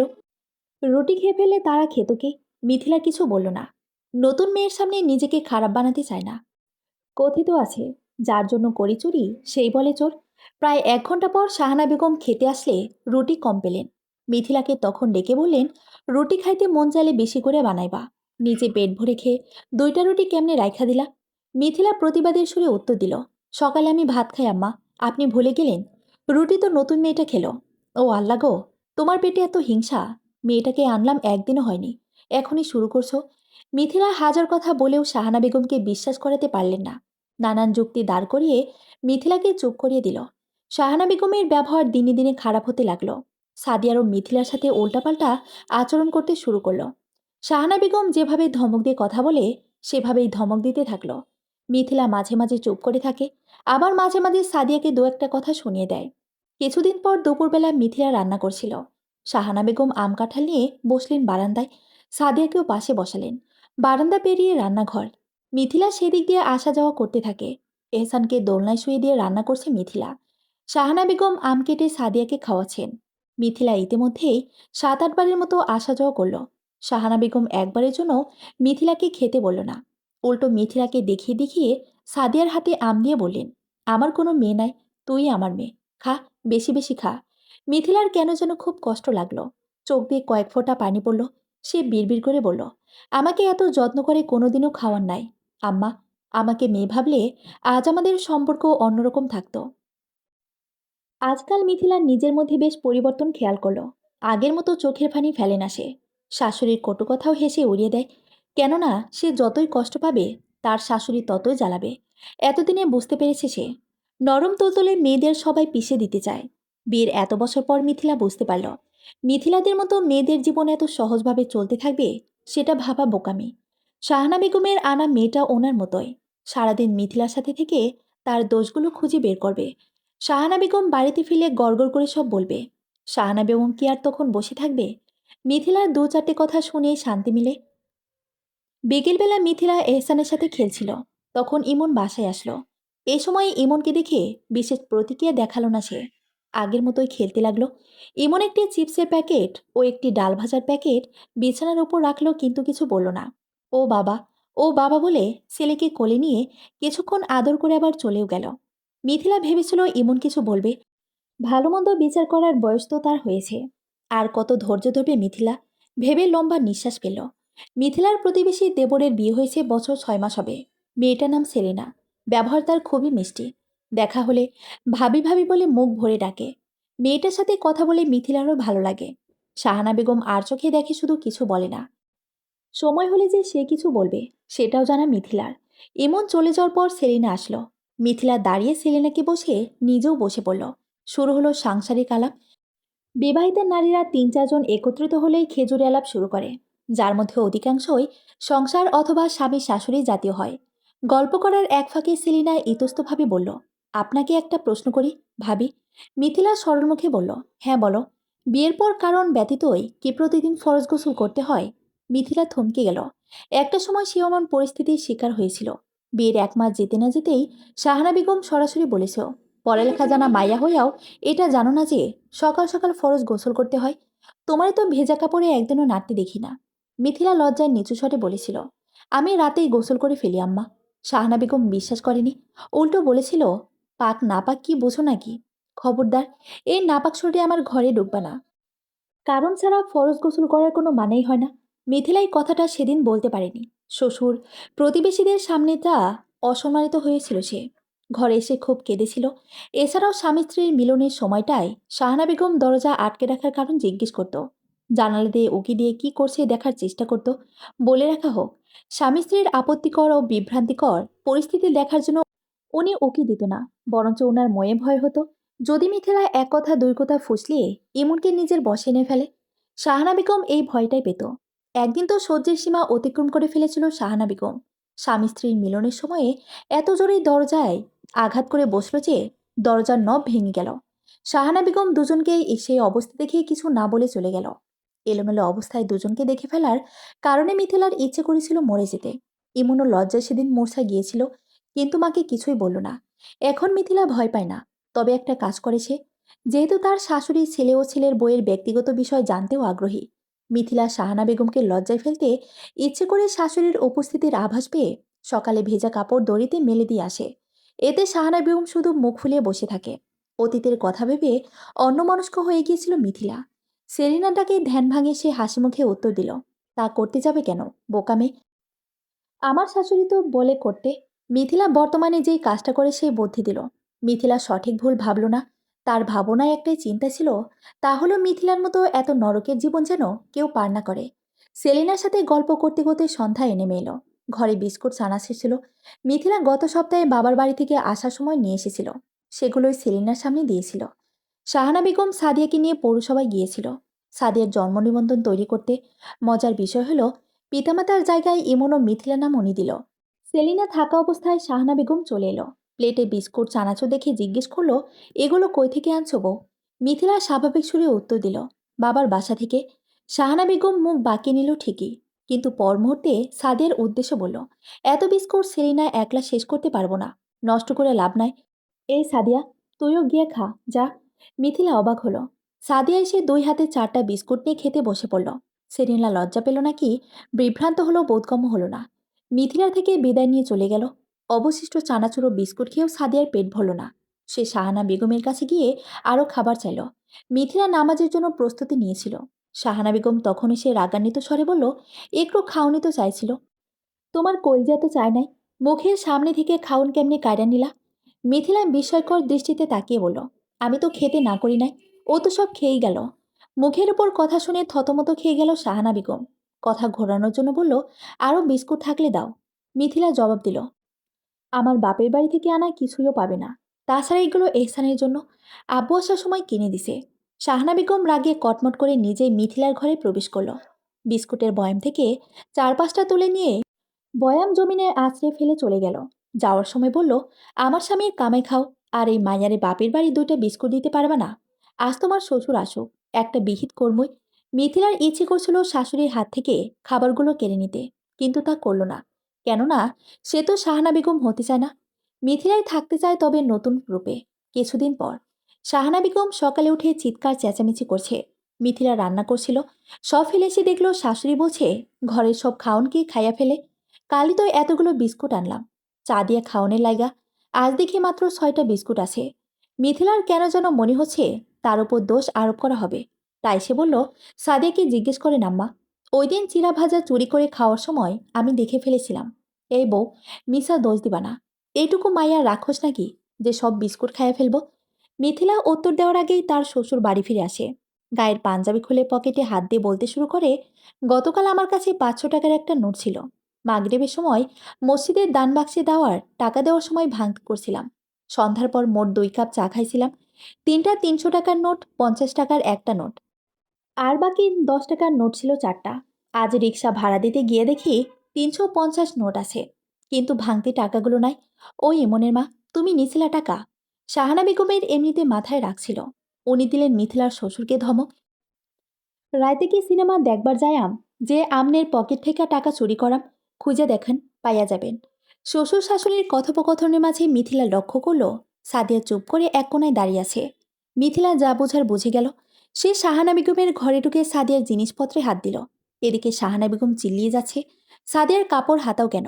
ও কি চুরি করছে? মায়াডারের বাড়ি টানার পর থেকেই বউটা দেখতে পারে না। মিথিলা বিশেষ কিছু পেল না, তবে তার ঘরের ক্লিপ ব্রেসলেট ঠিকই পেল। মিথিলার হাতে সেগুলো দেখার পর শাহানা বেগম বলল, তুমি নাকি দিছো? মিথিলা বলল, না। ইতিমধ্যে ইমনের ঘুম ভাঙল। বাহিরের শোরগোল শুনে ছেলেকে কোলে নিয়ে এসে এসব দেখে বলল, ওর স্কুল ব্যাগে দেখো গো মিথিলা, আমার 5 টাকার একটা কয়েনও জায়গা মতো নেই। ও যে নেয় আমি দেখেছি।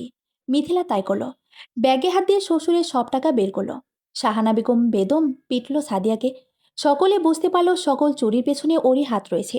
মিথিলা শাশুড়িকে থামালো না, বরং শুনিয়ে শুনিয়ে বলল, পরের জন্য গর্ত খুঁড়লেই নিজেরই সেই গর্তে পড়তে হয় মা। আপনি আমার ক্ষতি করার জন্য মেয়েটাকে বাড়িয়ে নিয়ে নিজের সম্পত্তি ধ্বংস করলেন। শাহানা বেগমের আনা মেয়েটা চলে গিয়েও গেল না। এবারের মতো ক্ষমা করে দিলেন শাহানা বেগম। মিথিলা লম্বা নিঃশ্বাস ত্যাগ করা ছাড়া কিছুই করতে পারল না। তবে মিথিলার জীবনে স্বামীর সুখ চলে আসলো। ইমনটা কিভাবে যেন পাল্টে গেল। শাহানা বেগম এখন একদিকে কথা শুনিয়ে চলে গেলে ইমন অপরদিকে এসে মিথিলাকে সান্ত্বনা দিতে শুরু করতে থাকলো। মিথিলার মনে হলো এই বুঝি সুখের মুখ দেখা হবে তার। ইমন তখনও বেকার, চাকরি করার ধৈর্য নেই। ব্যবসা করতে গেলে টাকার প্রয়োজন পড়ে। শাহানা বেগম ও তার স্বামী বেঁচে থাকা অবস্থায় ইমনকে ব্যবসা করার জন্য টাকা দিবে না। মিথিলাও এই সময় বাবার বাড়ি থেকে সম্পত্তির ভাগ আনবে না।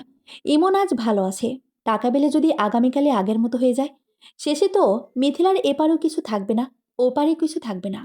মিথিলা পড়াশোনায় ভালো ছিল, সে ভাবল নিজেই কিছু করে নেবে। এভাবে তো আর চলবে না। এহসানও বড় হচ্ছে, এখনই আধো আধো বলিতে এটা সেটা আবদার করে। ইমনের কাছে তো টাকা নেই, সে চাইলেও সন্তানের আবদার পূরণ করতে পারে না। মিথিলা আশেপাশের কিন্ডার গার্ডেন স্কুল ও মাদ্রাসায় চাকরি খুঁজতে লাগলো। একটা সময় চাকরি পেয়ে গেল। কিন্ডার গার্ডেন থেকে মাদ্রাসার চাকরি সঠিক মনে হলো। মাত্র 3,000 টাকা বেতন সে চাকরি করা শুরু করলো। সকাল 8টা থেকে দুপুর 1টা পর্যন্ত ক্লাস করতে থাকলো মিথিলা। এই সময়টাতে এহসানকে নিজের কাছেই রেখে দেয়। ছেলেকে কোলে নিয়ে ক্লাস করায়। ফজর নামাজের পর মিথিলা সারাদিনের রান্না ও সংসারের টুকটাক কাজ করে মাদ্রাসায় যায়। কাজ যেহেতু হয়ে যায়, এতে শাহানা বেগম কিছু বলার সুযোগ পায় না। মিথিলার দিনকাল এভাবেই অতিবাহিত হতে থাকলো। চাকরি করার পাশাপাশি কয়েকজন ছাত্রছাত্রী প্রাইভেট পড়াতে শুরু করলো। এতে করে মাসে 6 থেকে 7 হাজার টাকা চলে আসতো। মিথিলা প্রথম বেতন পেয়ে মিথিলা তার বাবা, নানা ও শ্বশুরের জন্য লুঙ্গি কিনে আনলো। শাশুড়ির জন্য গজ কাপড় কিনলো। পরের মাসে সাদিয়ার জন্য গোল জামা, এহসানের জন্য জামা কিনলো। মিথিলা ভেবেছিল শাহানা বেগম কাপড় পেয়ে খুশি হবেন, কিন্তু না। শাহানা বেগম মুখ ফুলিয়ে রাখলেন। মিথিলা তৃপ্তি তখন পেল যখন শুনতে পেল তার নানা খুশিতে চোখ ভিজে গেছে। পরের দিনই নাকি ওই লুঙ্গি পরে নামাজ পড়েছেন। আর মিথিলার বাবা নাকি লুঙ্গি দেখে খুব খুশি হয়েছে। মিথিলা এইটুকুতেই শান্তি পেল। ইমনের জন্য পাঞ্জাবি কিনতে চেয়েছিল মিথিলা, কিন্তু ইমন নিষেধ করে দিল। সে বলল, বিয়ের পর শখ করে হলেও তোমাকে কিছু কিনে দিতে পারিনি, এই টাকাগুলো দিয়ে তোমার শখ পূরণ করো। মিথিলার মন তবুও মানেনি। সে ভেবে নিল ইমনের প্রয়োজনীয় জিনিসটাই সে একদিন না একদিন কিনে দিবে। মিথিলার জীবন ভালোই চলছিল, শাহানা বেগম আগের মতোই। নতুন করে মিথিলার পিছু লাগার কারণ খুঁজে পেল। সকালবেলা মিথিলা রান্না করে রেখে যায়, সেই খাবার নাকি উনি খেতে পারে না। তাই মিথিলাকে দুপুরের খাবার রান্না করতে নিষেধ করে দিল। কয়েকদিন শাহানা বেগম রান্না করলেও পরবর্তীতে মিথিলা দুপুরে আসলে দুনিয়ার কথা বলতে শুরু করলো। আমার বয়স হয়েছে, কত আর কাজ করব, সারাদিন কাজ করতে করতে শরীরটা ভেঙে আসে। দুপুরে মাছ আনলে কাটুন লাগে, আবার রান্না করুন লাগে। আমি তো কামের বেটি, বউ রাজরানীর মতো চাকরি কইরে খাইব, আর আমি কামলা দিমু। মিথিলা লম্বা নিঃশ্বাস ফেলে। পরের দিন রান্নাঘরে গেলেও এসে দেখে সেই খাবার এভাবেই পড়ে আছে। শাহানা বেগম যেগুলো রান্না করেছেন সেগুলোই খাচ্ছে। কোনোদিন তো খাবার ফেলে দিত না শাহানা বেগম। মিথিলা বুঝতে পারল তার চাকরি এত অশান্তির কারণ। একদিন তো ভাবি সে চাকরিটা ছেড়েই দিবে। পর মুহূর্তে ইমন তাকে বোঝায় চাকরি না ছাড়তে। শাশুড়ি সারা জীবনে বলে আছে, আর বলবে, তুমি চাকরি ছেড়ো না। এভাবেই সময় যেতে লাগলো। শাহানা বেগম কাগজে কলমে সাদিয়াকে নিয়ে আসলো। সাদিয়াও এ বাড়িতে সারা জীবনের জন্য থাকতে শুরু করলো। এহসানের বয়স এখন 3 বছর, কথা বলতে পারে। মিথিলা এখন আর সাথে নিয়ে যায় না, বাড়িতে রেখে যায়। মিথিলার শ্বশুরের আদেশ ছিল নাতনিকে যেন বাড়িতে রেখে যায়। মিথিলার সাংসারিক জীবনে আরেকটি তথ্য দেওয়া হয়নি। এহসানের জন্মের আগেও পরে কখনো মিথিলাকে বাবার বাড়ি একদিনের বেশি থাকতে দেয়নি। এহসান হবার আগের কারণ হলো ছেলের বউ থাকতেও শাহানা বেগম কাজ করতে পারবে না। এমনও হয়েছে আগের দিন মিথিলা বাবার বাসায় গেল, পরের দিনই শাহানা বেগম অসুস্থ হয়ে পড়ত। কখনো মাথা ঘুরাচ্ছে বলে বিছানায় পড়ে থাকতো, আবার কখনো শরীর ব্যথার কথা বলে বসে থাকতো। এহসান হওয়ার পর মিথিলার বাবার বাড়ি নিয়ে কারণ দাঁড়ায়।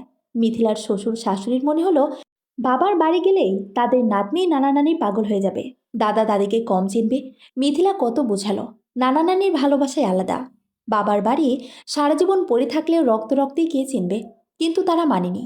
মিথিলা আগের দিন বিকেলে গেলে পরের দিন সকালে চলে আসে। এখন তো মিথিলা চাকরি করে, এখন চাইলেও বাবার বাড়ি যেতে পারবে না। মিথিলার শ্বশুরবাড়ির এলাকা নিচু এলাকা, বর্ষাকালে বাড়ির চারপাশে ডোবাগুলো ভরে যায়, কিন্তু বাড়ি পর্যন্ত পানি আসতে পারে না। এবারের বর্ষাকাল মিথিলার জন্য কাল হয়ে এলো। টানা 3 দিন ধরে বৃষ্টি হলো, বাড়ির চারপাশে ডোবাগুলো ভরে গেল। চতুর্থ দিনের মাথায় বাড়িতেও পানি উঠল। শুধু মিথিলার শ্বশুর বাড়িতে নয়, পুরো এলাকা পানিতে ডুবে গেল। সকালে ঘুম থেকে উঠে দ্বার খুলতে একটা বড় ঢেউ এসে শাহানা বেগমকে ফেলে দিল। ও মাগো বলে যখন আত্মচিৎকার করলো মিথিলার ঘুম তখন ভাঙল। দরজা খুলে পানি দেখে দিশেহারা হয়ে গেল মিথিলা। এহসানকে কোলে তুলে কান্না করতে থাকলো। এদিকে কয়েক মিনিটের মধ্যে হাঁটু সমান পানি উঠে গেল। সারা এলাকায় হাহাকার অবস্থা। এমন পানি কেউ কখনো দেখেনি। বাড়ি ছেড়ে তো চলে যাওয়া সম্ভব না। মিথিলা ভেবে নিল এহসানকে তার বাবার বাসায় রেখে আসবে। মিথিলার বাবার বাড়ি 3 তলা বিশিষ্ট, সেখানে পানি ওঠার সম্ভাবনা নেই। যেমন ভাবনা তেমন কাজই করল মিথিলা। ছেলেকে ইমনের কাঁধে চড়িয়ে বলল, আমাদের যান আপনার কাছে দিয়ে দিলাম, ওকে সাবধানে দিয়ে আসেন। ইমন চলে যাওয়ার সময় বলল, আব্বা আম্মারে দেখে রাখো, অবস্থা খারাপ হলে ওনাদেরও রাইখা আসমু। ইমন চলে যেতে মিথিলা কাজে নেমে পড়ল। ওয়ারড্রোপের সকল কাপড় বস্তায় ভরে উঁচু জায়গায় রাখল। রেফ্রিজারেটরের নিচে টি টেবিল সেট করে দিল। শাহানা বেগম মাথায় হাত রেখে আহাজারি করেই যাচ্ছেন। উনি সাদিয়ার কথা চিন্তা করছেন, এই পানিটি মেয়েটার কি হবে। মিথিলা একবার বলতে চেয়েছিল এহসানের সাথে চলে যেতে। পর মুহূর্তে সাদিয়ার স্বভাবের কথা মনে পড়ল।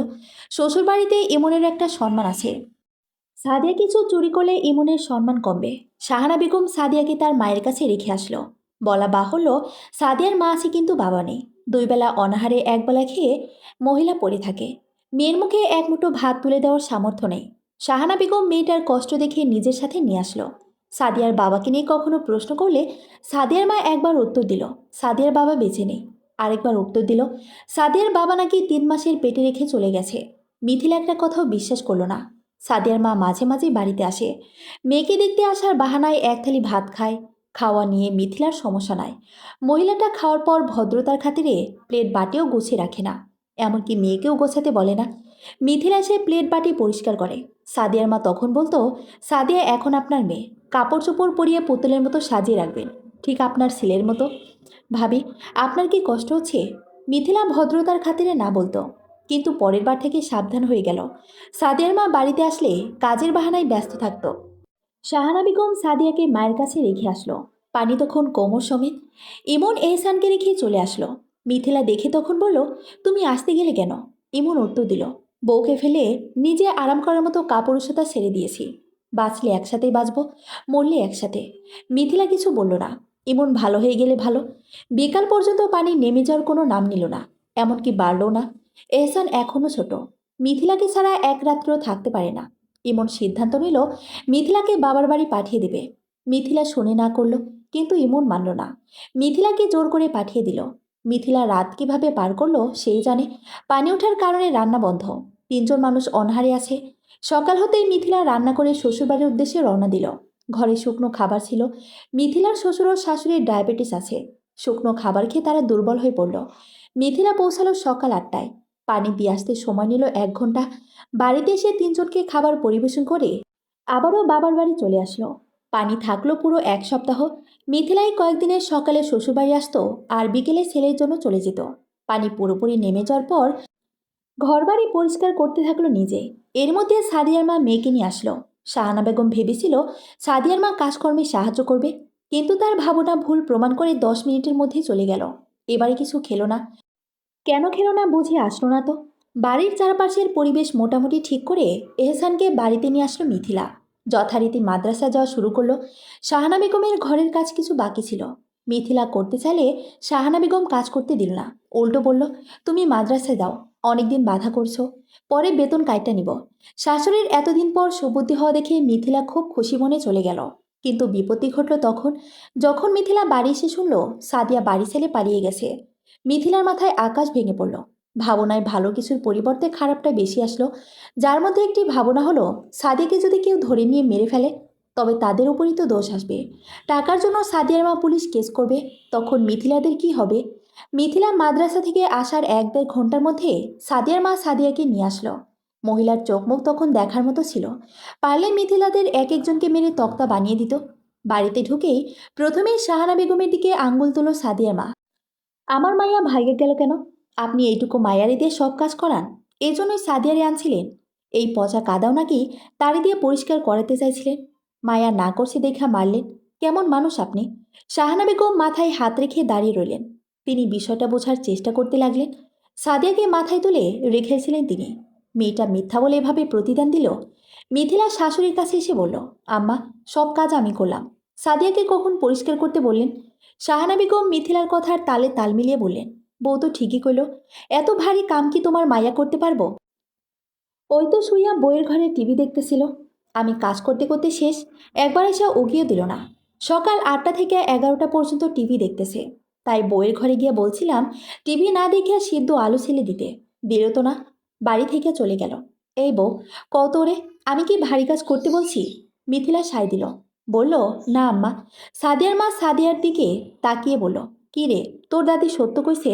সাদিয়ার এইটুকুনো মুখখানা দেখে মিথিলা বুঝতে পারল যে সে মিথ্যা বলেছে। এবার তার সাহস হলো। মিথিলা জানালো, সেদিনের ঘটনা, যেদিন তার শ্বশুর শাশুড়ি ডাক্তার দেখাতে ঢাকা গিয়েছিল, সেদিন এহসানেরও অনেক জ্বর ছিল।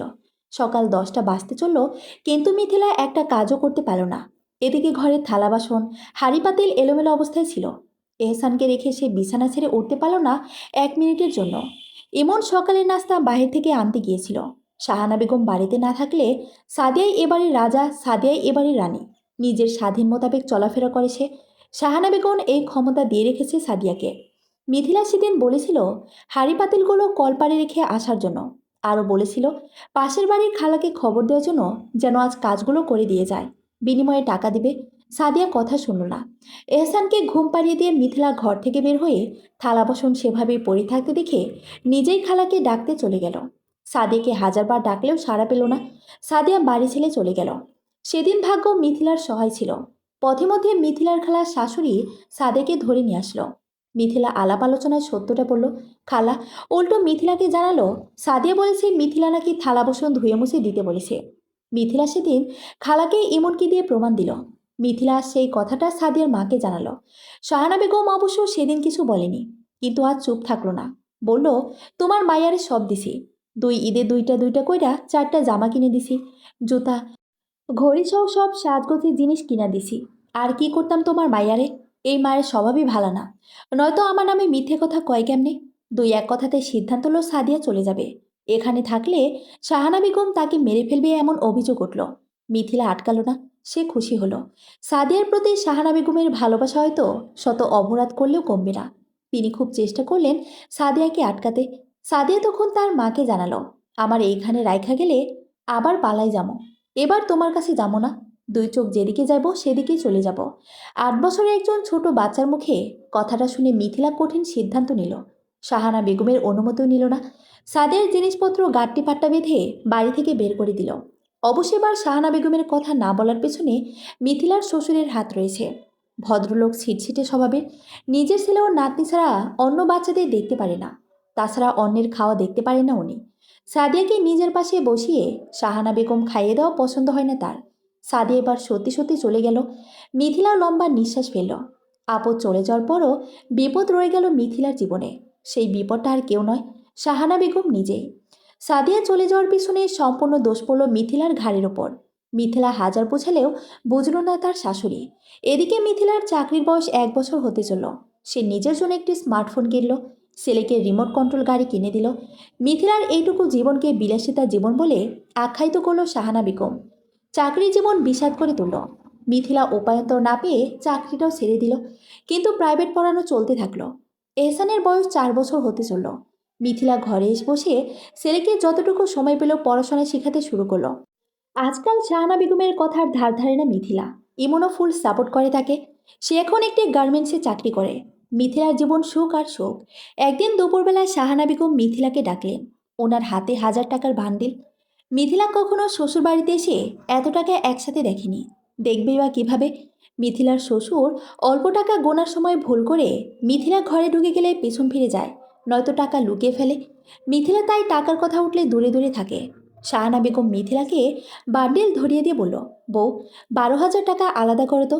মিথিলা জানতে ছিল কেন, কিন্তু শাহানা বেগম উত্তর দিল না। বিকেলে কোনো কিছু না বলে শাহানা বেগম ওনার বাবার বাড়ি চলে গেল। মিথিলা শাহানা বেগমের এহেন কাজে অভ্যস্ত, কাউকে কিছু না বলেই যেখানে ইচ্ছে সেখানেই চলে যায়। এভাবে মিথিলার জীবন চলতে লাগলো। কিছুদিন পর মিথিলা বেশ অসুস্থ হয়ে পড়ল।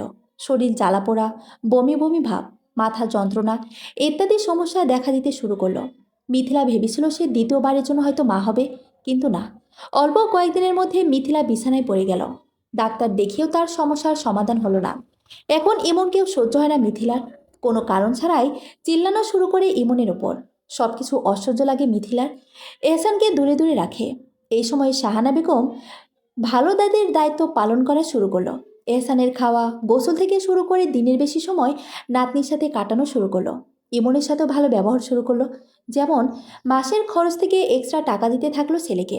ছেলের পছন্দের খাবার রান্না করে সামনে বসিয়ে খাওয়ানো। মিথিলার এখন এসব দেখার সময় হয় না। তার কিছুই ভালো লাগে না। মিথিলার অসুস্থতার জন্য তাকে বাবার বাড়ি নিয়ে আসলো ইমন।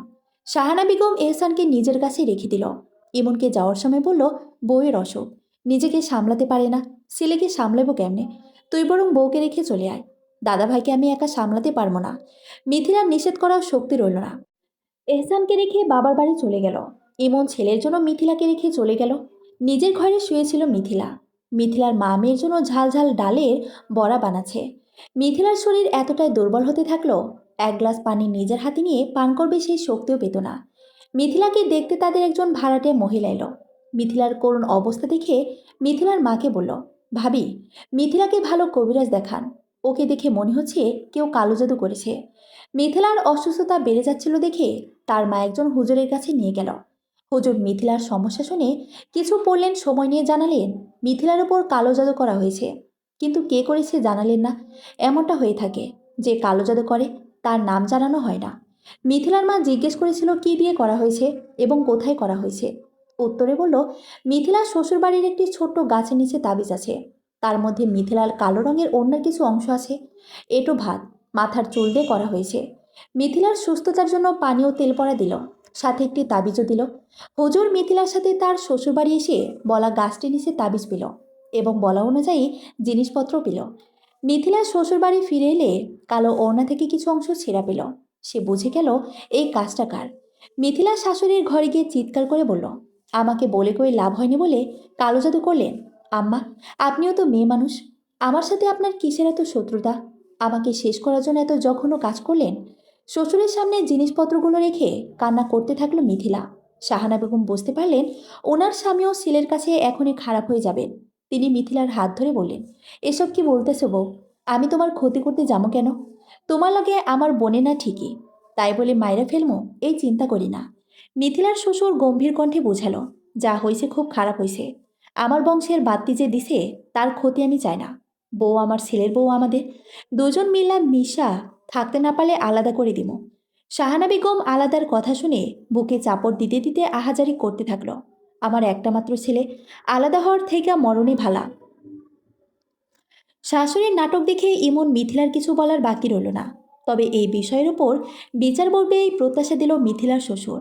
মিথিলার 1 বছরের চাকরি শেষ হতে আরও 1 মাস বাকি আছে। বিয়ের পর হানিমুন দূরের কথা, দূরপাল্লায় ভ্রমণের সুযোগ হয়নি তাদের। ইমনও কখনো ঘুরতে যেতে রাজি হয়নি, কারণ তার টাকা পয়সা, মাসিক খরচ যেটা দেওয়া হয় তা হাত খরচে চলে যায়। এবার ইমন সেখানে থেকে 3 মাসে অল্প অল্প টাকা জমালো। মিথিলাও একই কাজ করলো। বিগত 3 মাসের 1 টাকাও খরচ করলো না। দুজনের টাকা মিলিয়ে মোটামুটি অ্যামাউন্ট আসলে তা দিয়ে কক্সবাজার যাওয়ার পরিকল্পনা করলো। শাহানা বেগমের আচরণ ভালো হবার নয়। মিথিলার যোগ্য জবাব দিয়ে দেয় বলে এখন মুখে কিছু বলে না, তবে সুযোগ পেলে কাজ করে দেখায়। কক্সবাজার যাওয়ার কথা শোনার পর থেকেই মুখ ফুলিয়ে রেখেছেন শাহানা বেগম। আর 1 সপ্তাহ পর তারা কক্সবাজার যাবে। এমন টিকিট কেটে এনে যখন মিথিলাকে দেখালো, তখন মিথিলার মনে হলো আরও কিছু পয়সা হলে ভালোভাবে ঘোরা সম্ভব হবে। শ্বশুরবাড়ি থেকে টাকা দিবে তা ভাবাও বোকামি। মিথিলা ভাবল তার মায়ের কাছ থেকে কিছু টাকা নিয়ে আসবে, কিন্তু শাহানা বেগমকে জানালে উনি কখনো যেতে দিবে না। তাই সে বুদ্ধি বের করলো। মিথিলা তার মাকে ফোন করে বলল যেন তার শাশুড়ির কাছ থেকে বাবার বাড়ি যাওয়ার জন্য দেওয়া হয়। মিথিলার মা ফোন করলো ঠিকই, কিন্তু ভুল সময়ে। শাহানা বেগম তখন গোসল করছিল। মিথিলার শ্বশুর ফোন রিসিভ করলো। মিথিলার মা মেয়েকে একদিনের জন্য বাড়ি যেন আসতে দেয় তার অনুমতি চাইল। মিথিলার সামনে তার শ্বশুর বলল, আচ্ছা বিকেলে যাবি নে। অনুমতি পেয়ে মিথিলার সময় নষ্ট করলো না। এহসানের কিছু জামা কাপড় গুছিয়ে নিল। 3টার মধ্যে মিথিলার মেজ বোন নিতে চলে আসলো। ইমন শ্বশুর বাড়িতে যায় না। লজ্জায় নাকি অস্বস্তিতে তা সেই জানে। ইমনের সাথে আলোচনা করে মিথিলা বাবার বাড়ি যাওয়ার সিদ্ধান্ত নিয়েছে। শাহানা বেগম দুপুরের খাবার খেয়ে মিথিলার মেজ বোনকে বসে থাকতে দেখে প্রশ্ন করলো, ও আসছে কেন? মিথিলা বলল, আমাকে নিয়ে যেতে। আব্বাকে তো মা ফোন করে বলেছিল। শাহানা বেগমের 4 দিন হলো ঠান্ডা লেগেছে। মিথিলা ওষুধ সেবন করার কথা বললেও ওষুধ নেননি তিনি। মিথিলা বাবার বাড়ি এক রাতের জন্য যেতে চাইছে, পরের দিন বিকেলে চলে আসবে। এতেও শাহানা বেগম অমত করতে থাকলো। সে মিথিলার কথা শুনে কপাল কুঁচকে অন্য ঘরে চলে গেল। গোছানো চেয়ার টেবিল সরিয়ে নিজেকে ব্যস্ত রাখার মিথ্যার চেষ্টা করলো যেন মিথিলা পুনরায় কিছু বলতে না পারে। দুপুর গড়িয়ে বিকেল হলো। এর মধ্যে মিথিলার শ্বশুর 10 কেজি গরুর দুধ নিয়ে আসলো। মিথিলা সেগুলো গোছগাছ করার জন্য ধরলেই বুঝতে পারল অধিকাংশ দুধই বরফে ঢাকা। 4টা বড় বালতিতে পানি ভরে মিথিলা সেগুলো ডোবালো। শাহানা বেগম ঘরের কাজ শেষ করে সজিনা পাতা নিয়ে আসলো। মিথিলাকে বলল, এগুলো ভেজে পাটায় পিষতে। মিথিলা তাই করলো। সজিনা পাতা, চাল ও চিরা ভাজা, পেঁয়াজ, রসুন, কালো জিরা ভেজে বেটে গুঁড়ো করে নিল। এই কাজগুলো করতে করতে মাগরিবের আজান দিল। এত সময়ে দুধগুলো গলে গেল। মিথিলা বড় একটা পাতিলে সেগুলো ছেঁকে ঢেলে চুলায় বসালো। দুধ ওবরানো হলে ঠান্ডা করার জন্য রেখে শাশুড়ির কাছে এসে বলল, আম্মা, লিমা তো দুপুর থেকে বসে আছে, এবার আমি যাই। উল্লেখ্য, শ্বশুরকে বাদ দিয়ে শাশুড়ির অনুমতি নেওয়ার কারণ হলো মিথিলা বাবার বাড়ি গেলে শাহানা বেগমই কোনো না কোনো ঝামেলা করে। এবারও করবে না তার গ্যারান্টি কি? শাহানা বেগম অসন্তুষ্ট হয়ে আস্তে করে উত্তর দিল, যাও। মিথিলা রেডি হয়ে ছেলে ও বোনকে নিয়ে রওনা দিল। ভর সন্ধ্যায় মেয়েকে আসতে দেখে মিথিলার মা খুব বকল। বোরকা খুলে মিথিলা হেসে সারাদিনের করা কাজের কথা জানালো। এহসানকে কোলে তুলে মিথিলার মা আদর করছিল। তখনই মিথিলার ফোনে কল আসলো। ইমন কল করেছে। বিকেলে তো চলে যাওয়ার সময় বলেছিল। হয়তো ঠিকঠাকভাবে পৌঁছেছে কিনা জিজ্ঞেস করবে। মিথিলা রিসিভ করলে ইমনের রাগান্বিত স্বর ভেসে আসলো, আমি কি তোমার ভরণ পোষণ দেই? যারা ভাত কাপড় দেয় তাদের অনুমতি ছাড়া বাপের বাড়ি গেলা কেন? মিথিলা অবাক হলো, এসব কি বলছে ইমন? মিথিলা বলল, আম্মা অনুমতি দিয়েছে, পরেই আসি। কি হয়েছে? ইমনের কণ্ঠস্বর তখন ভার, হয়তো খুব কষ্ট পেয়েছে। পুরুষ মানুষ কাটতে পারছে না হয়তো। সে বলতে শুরু করলো, আম্মা একটু আগে আসছিল। আমি দোকানে বসেছিলাম প্রায় 20-25 জন মানুষের মাঝে। সেখানে এসে আমাকে বকা শুরু করলো। কি বলেন? আপনাকে বকলো কেন? ইমন চিল্লিয়ে বলল, তোমার জন্য। আমাকে এত মানুষের সামনে বলছে জুতা দিয়ে পিটাবে। জুতা তুলে আওয়াজ ছিল। দোকানদার থামাইছে। আরও বলছে, তোর বউ তোর কথা শুনে না কেন? আমি কি করছি তুমি বলো? আমার কথা মান্য বা অমান্য করার কোনো কারণ আছে?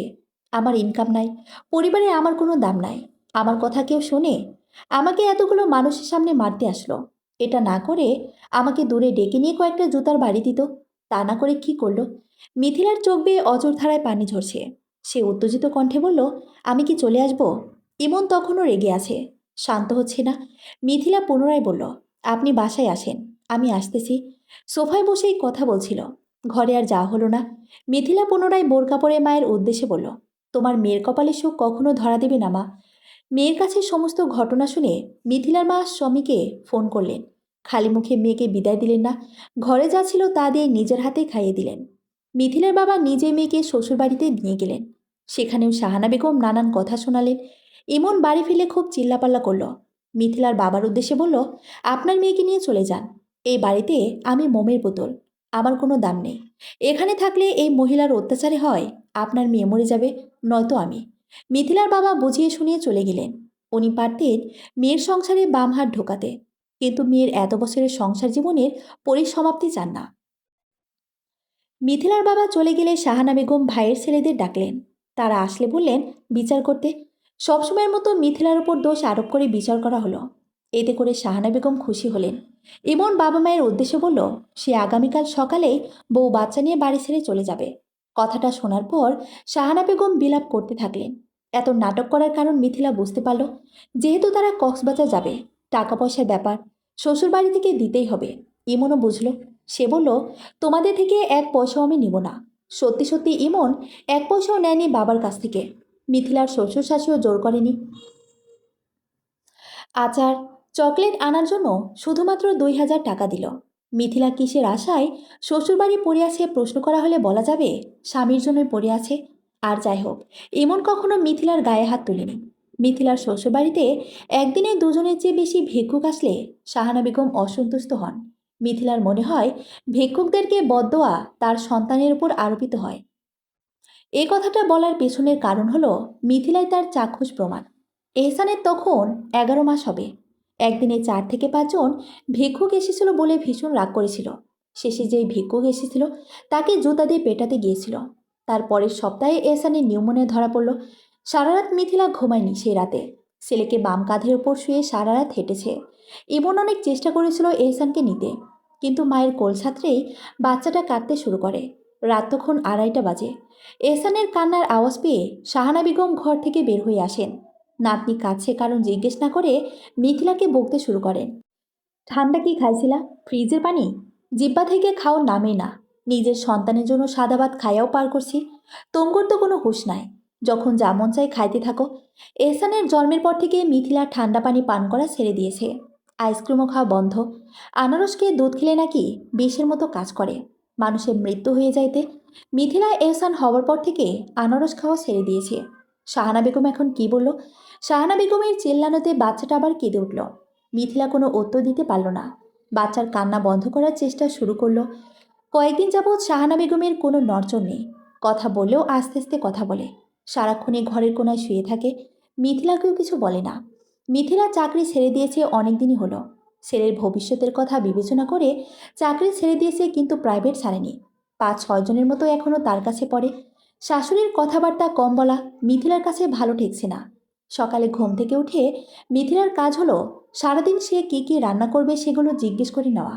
আজও তাই করলো। সে ঘরে গিয়ে দেখল শাহানা বেগম বিছানায় শুয়ে কাতরাচ্ছে। মিথিলা গা ছুঁয়ে তাপমাত্রা দেখল স্বাভাবিকের তুলনায় একটু বেশি তাপমাত্রা। আস্তে করে ডাকলো, আম্মা কি হয়েছে? শাহানা বেগম কুকড়ে বললেন, মরে গেলাম গো বউ। ঘরের বাতি জ্বালিয়ে শাহানা বেগমকে ধরে বসালো মিথিলা। জিজ্ঞেস করলো, কোথায় খারাপ লাগছে? শাহানা বেগম কেঁদে বলল, স্তনের নিচে বিস্ফোরা হয়েছে। কি ব্যথা, নড়তেও পারি না। ও মা গো! মিথিলা দেখল সত্যিই বিস্ফোরা হয়েছে। ডাক্তার দেখাতে হবে। মিথিলার শ্বশুর বাইরে ছিল। শাহানা বেগমকে শুয়ে দিয়ে ইমনের কাছে এসে বলল, আমার তো অনেক খারাপ অবস্থা, কি করবেন? ইমন গা ছাড়া ভাব নিয়ে বলল, আমাকে বলছো কেন? আমি কি কামাই করি? কথাটা ভুল নয়। টাকা দেওয়ার মালিক মিথিলার শ্বশুর। তারা শুধু রোগীকে কাঁধে তুলে ডাক্তারের কাছে নিয়ে যেতে পারবে। মিথিলার শ্বশুরকে জানানো হলে তিনি শাহানা বেগমের কাছে এসে বললেন, চলো ডাক্তারের কাছে নিয়ে যায়।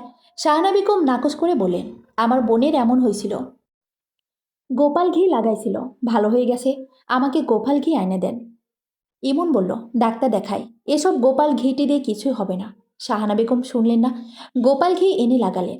সাথে ফার্মাসি থেকে ঘা পেকে যাওয়ার ওষুধ খেলেন। মিথিলাও ইমনের কথা আমলে নিলেন না। অথচ অসুস্থতার পুরোটা সময় মিথিলাই তার সেবা করল। কিছুদিন পর শাহানা বেগমের বিস্ফোরণ অবস্থা খুব খারাপ হলো।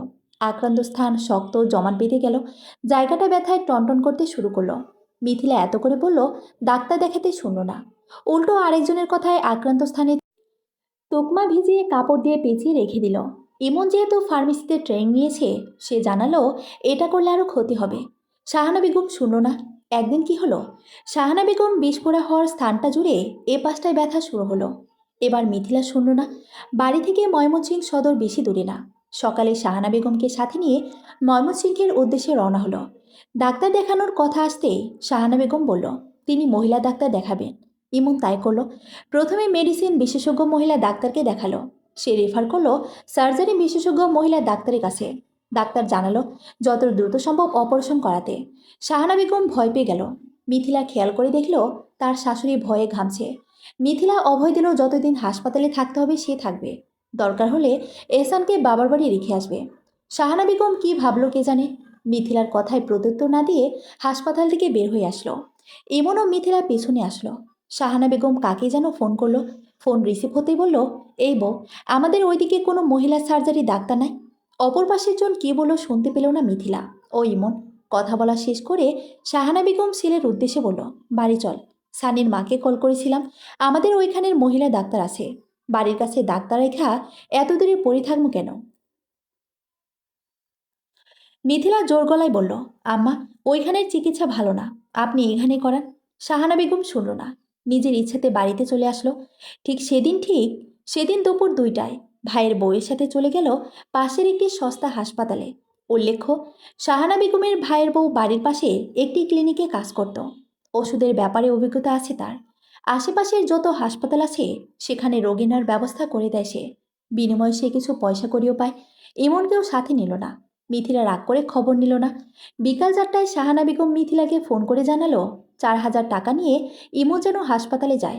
মিথিলা জিজ্ঞেস করলো কে কে পরীক্ষা দিয়েছে। উত্তরে শাহানা বেগম জানালো X ray, blood test, urine test ও আলট্রাসোনোগ্রাফি। মিথিলা বলল, এত পরীক্ষা দিল কেন? ওনারও তো ক্যান্সার হয়নি। শাহানা বেগম ফোনের ওই পারেই ধমক দিলেন, ডাক্তার থেকে বেশি বুঝো? ডাক্তার না বুঝা কি পরীক্ষা দিব? সব মিলাইয়া 12,000 টাকা খরচ হইব। অন্য হাসপাতালে আরও বেশি চাইব। মিথিলা ফোন কেটে দিল। তার কথা শুনিনি, এখন অযথা কথা শোনানোর কোনো মানেই হয় না। মিথিলা ইমনকে ফোন করে বাসায় আসতে বলল। শ্বশুর আসলে মিথিলা পরীক্ষার ব্যাপারে জানালো। শাহানা বেগমের রায়ের ওপর কি আর কেউ কথা বলতে পারে? মিথিলার শ্বশুরের কথাও শুনল না। ইমনের কথা শুনবে ভাবাও বোকামি। ইমন টাকা নিয়ে চলে গেল। সন্ধ্যা 7টার দিকে মিথিলাকে শাহানা বেগম ফোন করে হাসপাতালে যেতে বলল। এও বলল যেন কিছু রেঁধে নিয়ে আসে। এত অল্প সময়ে মিথিলা ডাল ভাত ও ডিম ভুনা করে নিল। 8টার দিকে হাসপাতালে গেল। হাসপাতালের সামনে দাঁড়িয়ে নেম প্লেটের নাম দেখে মিথিলা ভ্রুযুগল কুঁচকে নিল। কেননা এই নামে সেখানে কোনো হাসপাতাল ছিল না। মিথিলা হাসপাতালে আসলো। ভেতরের পরিবেশ দেখে বলল, মা গো, আমার এখানে সুবিধাজনক মনে হচ্ছে না, চলেন অন্য হাসপাতালে যাই। শাহানা বেগম বললেন, আমার ভাইয়ের বউর কোনোদিনও আমারে খারাপ হাসপাতালে আনবে না। আর ডাক্তার কইছে আমারে অজ্ঞান করে নিব, একটু টেরও পাবো না। মিথিলা কিছু বলল না। কেবিনে বসে অপারেশনের সময়ের জন্য অপেক্ষা করতে থাকলো। প্রায় 20 মিনিট পর একজন নার্স ইঞ্জেকশনে কিছু ওষুধ নিয়ে আসলো। ইমন এহসানকে নিয়ে দোকানে গিয়েছে। মিথিলার শ্বশুর এসে বাড়ি খালি দেখে চলে গেছে। নার্স পরিধানের অতিরিক্ত কাপড় আনতে বলল। মিথিলা ইমনকে ফোন করে আসতে বলল। ইমন আসলে এহসানকে রেখে পরিধানের কাপড় ও অন্যান্য জিনিস আনতে চলে গেল। হাসপাতালে এখন মিথিলা একা। শাহানা বেগম ভাইয়ের বউয়ের সাথে কথা বলতে থাকলেন। কথা বলার এক পর্যায়ে শাহানা বেগমকে বললেন, তোমার মামিকে খাবার বেড়ে দাও। মিথিলা তাই করল। এর মধ্যে বাহির থেকে রুটি কলা এনে শাহানা বেগম খেলো। কিন্তু একবারের জন্য মিথিলাকে খাবে কিনা জিজ্ঞেস করলো না। খাওয়ার পর্ব শেষ হলেই শাহানা বেগমের ঘুম পেল। মিথিলা ভাবল ওষুধের রিয়াকশন হয়তো। ইমন তখনও আসেনি। মিথিলা সোফায় বসে এহসানের সাথে দুষ্টুমি করেছিল। এমন সময় একজন বুয়া গাবস পরে কেবিনে আসলো। মিথিলা বুঝতে পারল এই বুয়া অপারেশন থিয়েটারের কাজে নিয়োজিত। মিথিলা জিজ্ঞেস করলো, আলাদা কাপড় পরাবে না? যেহেতু কখনো মিথিলা অপারেশনের কার্যক্রমে দেখেনি, এহসান হওয়ার সময় তার সাথে যা যা করা হয়েছিল সবই ভিন্ন। উত্তরে বুয়া বলল, আরে কিছুই লাগবে না, চলেন মুরব্বী। শাহানা বেগম হেঁটে হেঁটে অপারেশন থিয়েটারে চলে গেল। মিথিলা সিনেমাতে দেখেছিল অপারেশন থিয়েটারে নেওয়ার আগে আলাদা কাপড় পরিধান করিয়ে নেয়। শাহানা বেগমকেও সেভাবে কাপড় পরিয়ে নেওয়া হবে, অথচ এমন কিছুই হলো না। 3তলায় অপারেশন থিয়েটার, গেটের পাশেই রিসিপশন, তারপর 2 গলি পর অপারেশন থিয়েটারের ঘর। মিথিলাকে রিসিপশনের কাছে দাঁড়িয়ে থাকতে হলো। এহসানকে কোলে নিয়ে দাঁড়িয়ে আছে সে। ইতিমধ্যে ইমনকে ফোন করে শাহানা বেগমের কথা জানালো সে। মিথিলার মতো ইমনও জানার পর অবাক হলো। প্রায় 15 মিনিট পর মিথিলা দেখতে পেল শাহানা বেগমকে যেভাবে হেঁটে হেঁটে নিয়ে যাওয়া হয়েছিল সেভাবেই নিয়ে আসা হচ্ছে। মিথিলা আম্মা সম্বোধন করে এগিয়ে আসলো। বুয়া শাহানা বেগমের হাত ধরে রেখেছিল। মিথিলাকে দেখতে পেয়ে হাত ছেড়ে দিল। মিথিলা শাশুড়ির হাত ধরে বুঝতে পারল হাত হিম শীতল আছে। শুধু হাত নয়, সারা শরীর ঠান্ডা হয়ে আছে। মিথিলা শাহানা বেগমকে জিজ্ঞেস করলো, এভাবে বের করলো কেন আম্মা? অন্ততপক্ষে হুইল চেয়ারে করে কেবিনে নিয়ে আসতো। এহসানের জন্মের পর মিথিলাকে হুইল চেয়ারে করে কেবিনে আনা হয়েছিল। মিথিলা ভেবেছে শাহানা বেগমকে হুইল চেয়ার অথবা স্ট্রেচারে করে নিয়ে আসবে, অথচ শাহানা বেগম আসলো হেঁটে হেঁটে। কেবিনে শুয়ে দেওয়ার সাথে সাথেই শাহানা বেগম গগনজমির চিৎকার শুরু করলো। মিথিলা একা কী করবে ভেবে পেল না। শাহানা বেগমের মাথার কাছে দাঁড়িয়ে মাথায় হাত বুলিয়ে বলতে থাকলো, আম্মা কি হয়েছে? ব্যথা করছে? ডাক্তার ডাকবো? মিথিলার এতটুকু ধ্যান নেই যে শাহানা বেগম বলেছিল ডাক্তার তাকে অজ্ঞান করে নিবে। শাহানা বেগম কাঁদতে কাঁদতে বলতে শুরু করলো, আমারে কইছিল অজ্ঞান করে নিব, অজ্ঞান করলো না। আমারে ওই জায়গাটুকু অবশ করলো না। জ্যান্ত মানুষটারে কেমনে কাইটা ফেললো। ও আল্লাহ গো, মিথিলা কি করবে, কোথায় যাবে, কার কাছে যাবে? এমন পরিস্থিতিতে সে আগে কখনো পড়েনি। মামি শাশুড়িকে মিথিলা জিজ্ঞেস করলো, মামি আপনি নিয়ে আসলেন, আমার সাথে এরা কি করলো? শাহানা বেগম তখন পুনরায় বিলাপে সুরে বলতে শুরু করলো, আমাকে বলেছে মহিলা ডাক্তারকে দিয়ে অপারেশন করাইব। ডাক্তার বেডি ঘরে ঠিকই আসিল, কিন্তু আমারে শুয়েও দেখে নাই, দূরে দাঁড়াই আসিল, আমাকে ব্যাটা ছিল। আল্লাহ গো, মাফ করো। মিথিলা শাশুড়িকে কেবিনে রেখে রিসেপশনে গেল। নার্সকে কারণ জিজ্ঞেস করলে কিছুই বলতে পারল না। এবার মিথিলা তার মামি শাশুড়ির কাছে গেল। ভদ্রমহিলা হাসপাতালের প্রতিষ্ঠাতার সাথে ফোন কলে কথা বলছিল।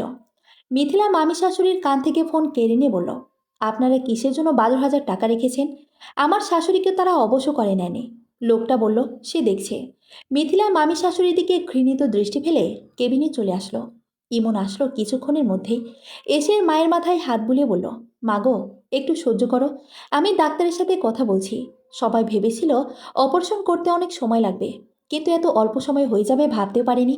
ডাক্তার এসে জানালো 60 বছরের উপরে রোগীদের অজ্ঞান করা যায় না, এতে করে জ্ঞান ফেরার সম্ভাবনা কম থাকে। মিথিলা কিছুতেই মানতে পারল না। হাজার প্রশ্নবিদ্ধ করার পরও কোনো বিচার পেল না। রাত 12টায় শাহানা বেগমকে বাড়ি আনা হলো। নরম খাবার খাইয়ে ব্যথার ওষুধ সেবন করিয়ে ঘুম পাড়িয়ে দিল মিথিলা। মাঝরাতে শাহানা বেগম ব্যথায় যন্ত্রণায় ছটফট করছে। মিথিলা শাশুড়ির ঘরে আসলো, ব্যথায় ডোজ দিল। সারা রাত শাশুড়ির সেবা করে পার করলো। শাহানা বেগমের বিস্ফোরা অঙ্গের এমন জায়গায় হয়েছে যে যে কেউ দেখতে পারে না। তাছাড়াও আক্রান্ত স্থানে 4 আঙ্গুল পরিমাণ গর্ত হয়ে গেছে, যা প্রতিদিন ড্রেসিং করার মাধ্যমে পূর্ণ হবে। মিথিলা সংসারের কাজ করে, প্রাইভেট পড়িয়ে বিকেলে শাহানা বেগমকে নিয়ে হাসপাতালে যায়। ড্রেসিং করিয়ে বাড়ি নিয়ে আসে। ড্রেসিং করানোর সময় শাহানা বেগম মিথিলাকে ঝাপটে ধরে। মাগো, মাগো বলে গলা ভেজায়। মিথিলা হাসে। মানুষ এভাবে তার কৃতকর্মের প্রতিফল পায়। মিথিলা তখন ভাবে 12,000 টাকা অন্যকে ধ্বংস করার জন্য দিয়েছেন। সেই 12,000 টাকায় আপনার ধ্বংসের কারণ হতে যাচ্ছিল। দীর্ঘ 2.5 মাস শাহানা বেগম যন্ত্রণা ভোগ করলেন। এই 2.5 মাস মিথিলার সেবা করা দেখে শাহানা বেগমের মন নরম হলো। শাহানা বেগমকে যে কেউ দেখতে আসলেই বলতো, ওই আমার ছেলের বউ না, আমার মায়া, আমার সব কাজ করে দেয়, আল্লাহরে বাইচা রাখুক। মিথিলা আড়াল থেকে শুনে চোখ মুছে। মিথিলার জীবন অন্যরকম হয়ে গেল। শাহানা বেগমও এখন আর মিথিলার পিছু লাগে না। বাস্তবতা খুবই কঠিন। সব শাহানা বেগম কৃতকর্মের ফল ভোগ করে না। সব মিথিলার দিন শেষে শক্ত হতে পারে না। সব ইমন বাবা মা বেঁচে থাকাকালীন কর্ম করে চলতে পারে না। বাবা মায়ের হাতের পুতুল হয়েই থাকতে হয়। মিথিলার মতো মেয়েরা আমাদের সমাজে আছে, যারা কখনোই পরিবারের সমর্থন পায় না। মিথিলাদের মতো মেয়েদের উদ্দেশ্যে একটা কথাই বলা উচিত, তোমরা শক্তিশালী হও, নীরবে অন্যায় সহ্য করো না। শাহানা বেগমরা ভালো হয় না, সত্যি কখনো ভালো হয় না। গল্পে শাস্তি পেলেও বাস্তব জীবনে তারা শাস্তি পায় না। গল্পটি শেষ। সত্যি কি শেষ হলো? আমার মনে হয় না। মিথিলাদের গল্প লিখেও শেষ করা যাবে না। আমাদের সমাজের আনাচে কানাচে অনেক মিথিলা অকালে ঝরে পড়ে। তাদের উদ্দেশ্যই আমার দাহন লেখা। দাহন গল্প একজন মেয়ের গল্প। আমি সমাজের কিছু সত্য ঘটনা তুলে ধরতে চেষ্টা করেছি। গল্পটি আপনাদের কাছে কেমন লেগেছে প্লিজ কমেন্ট করে জানাবেন। ধন্যবাদ।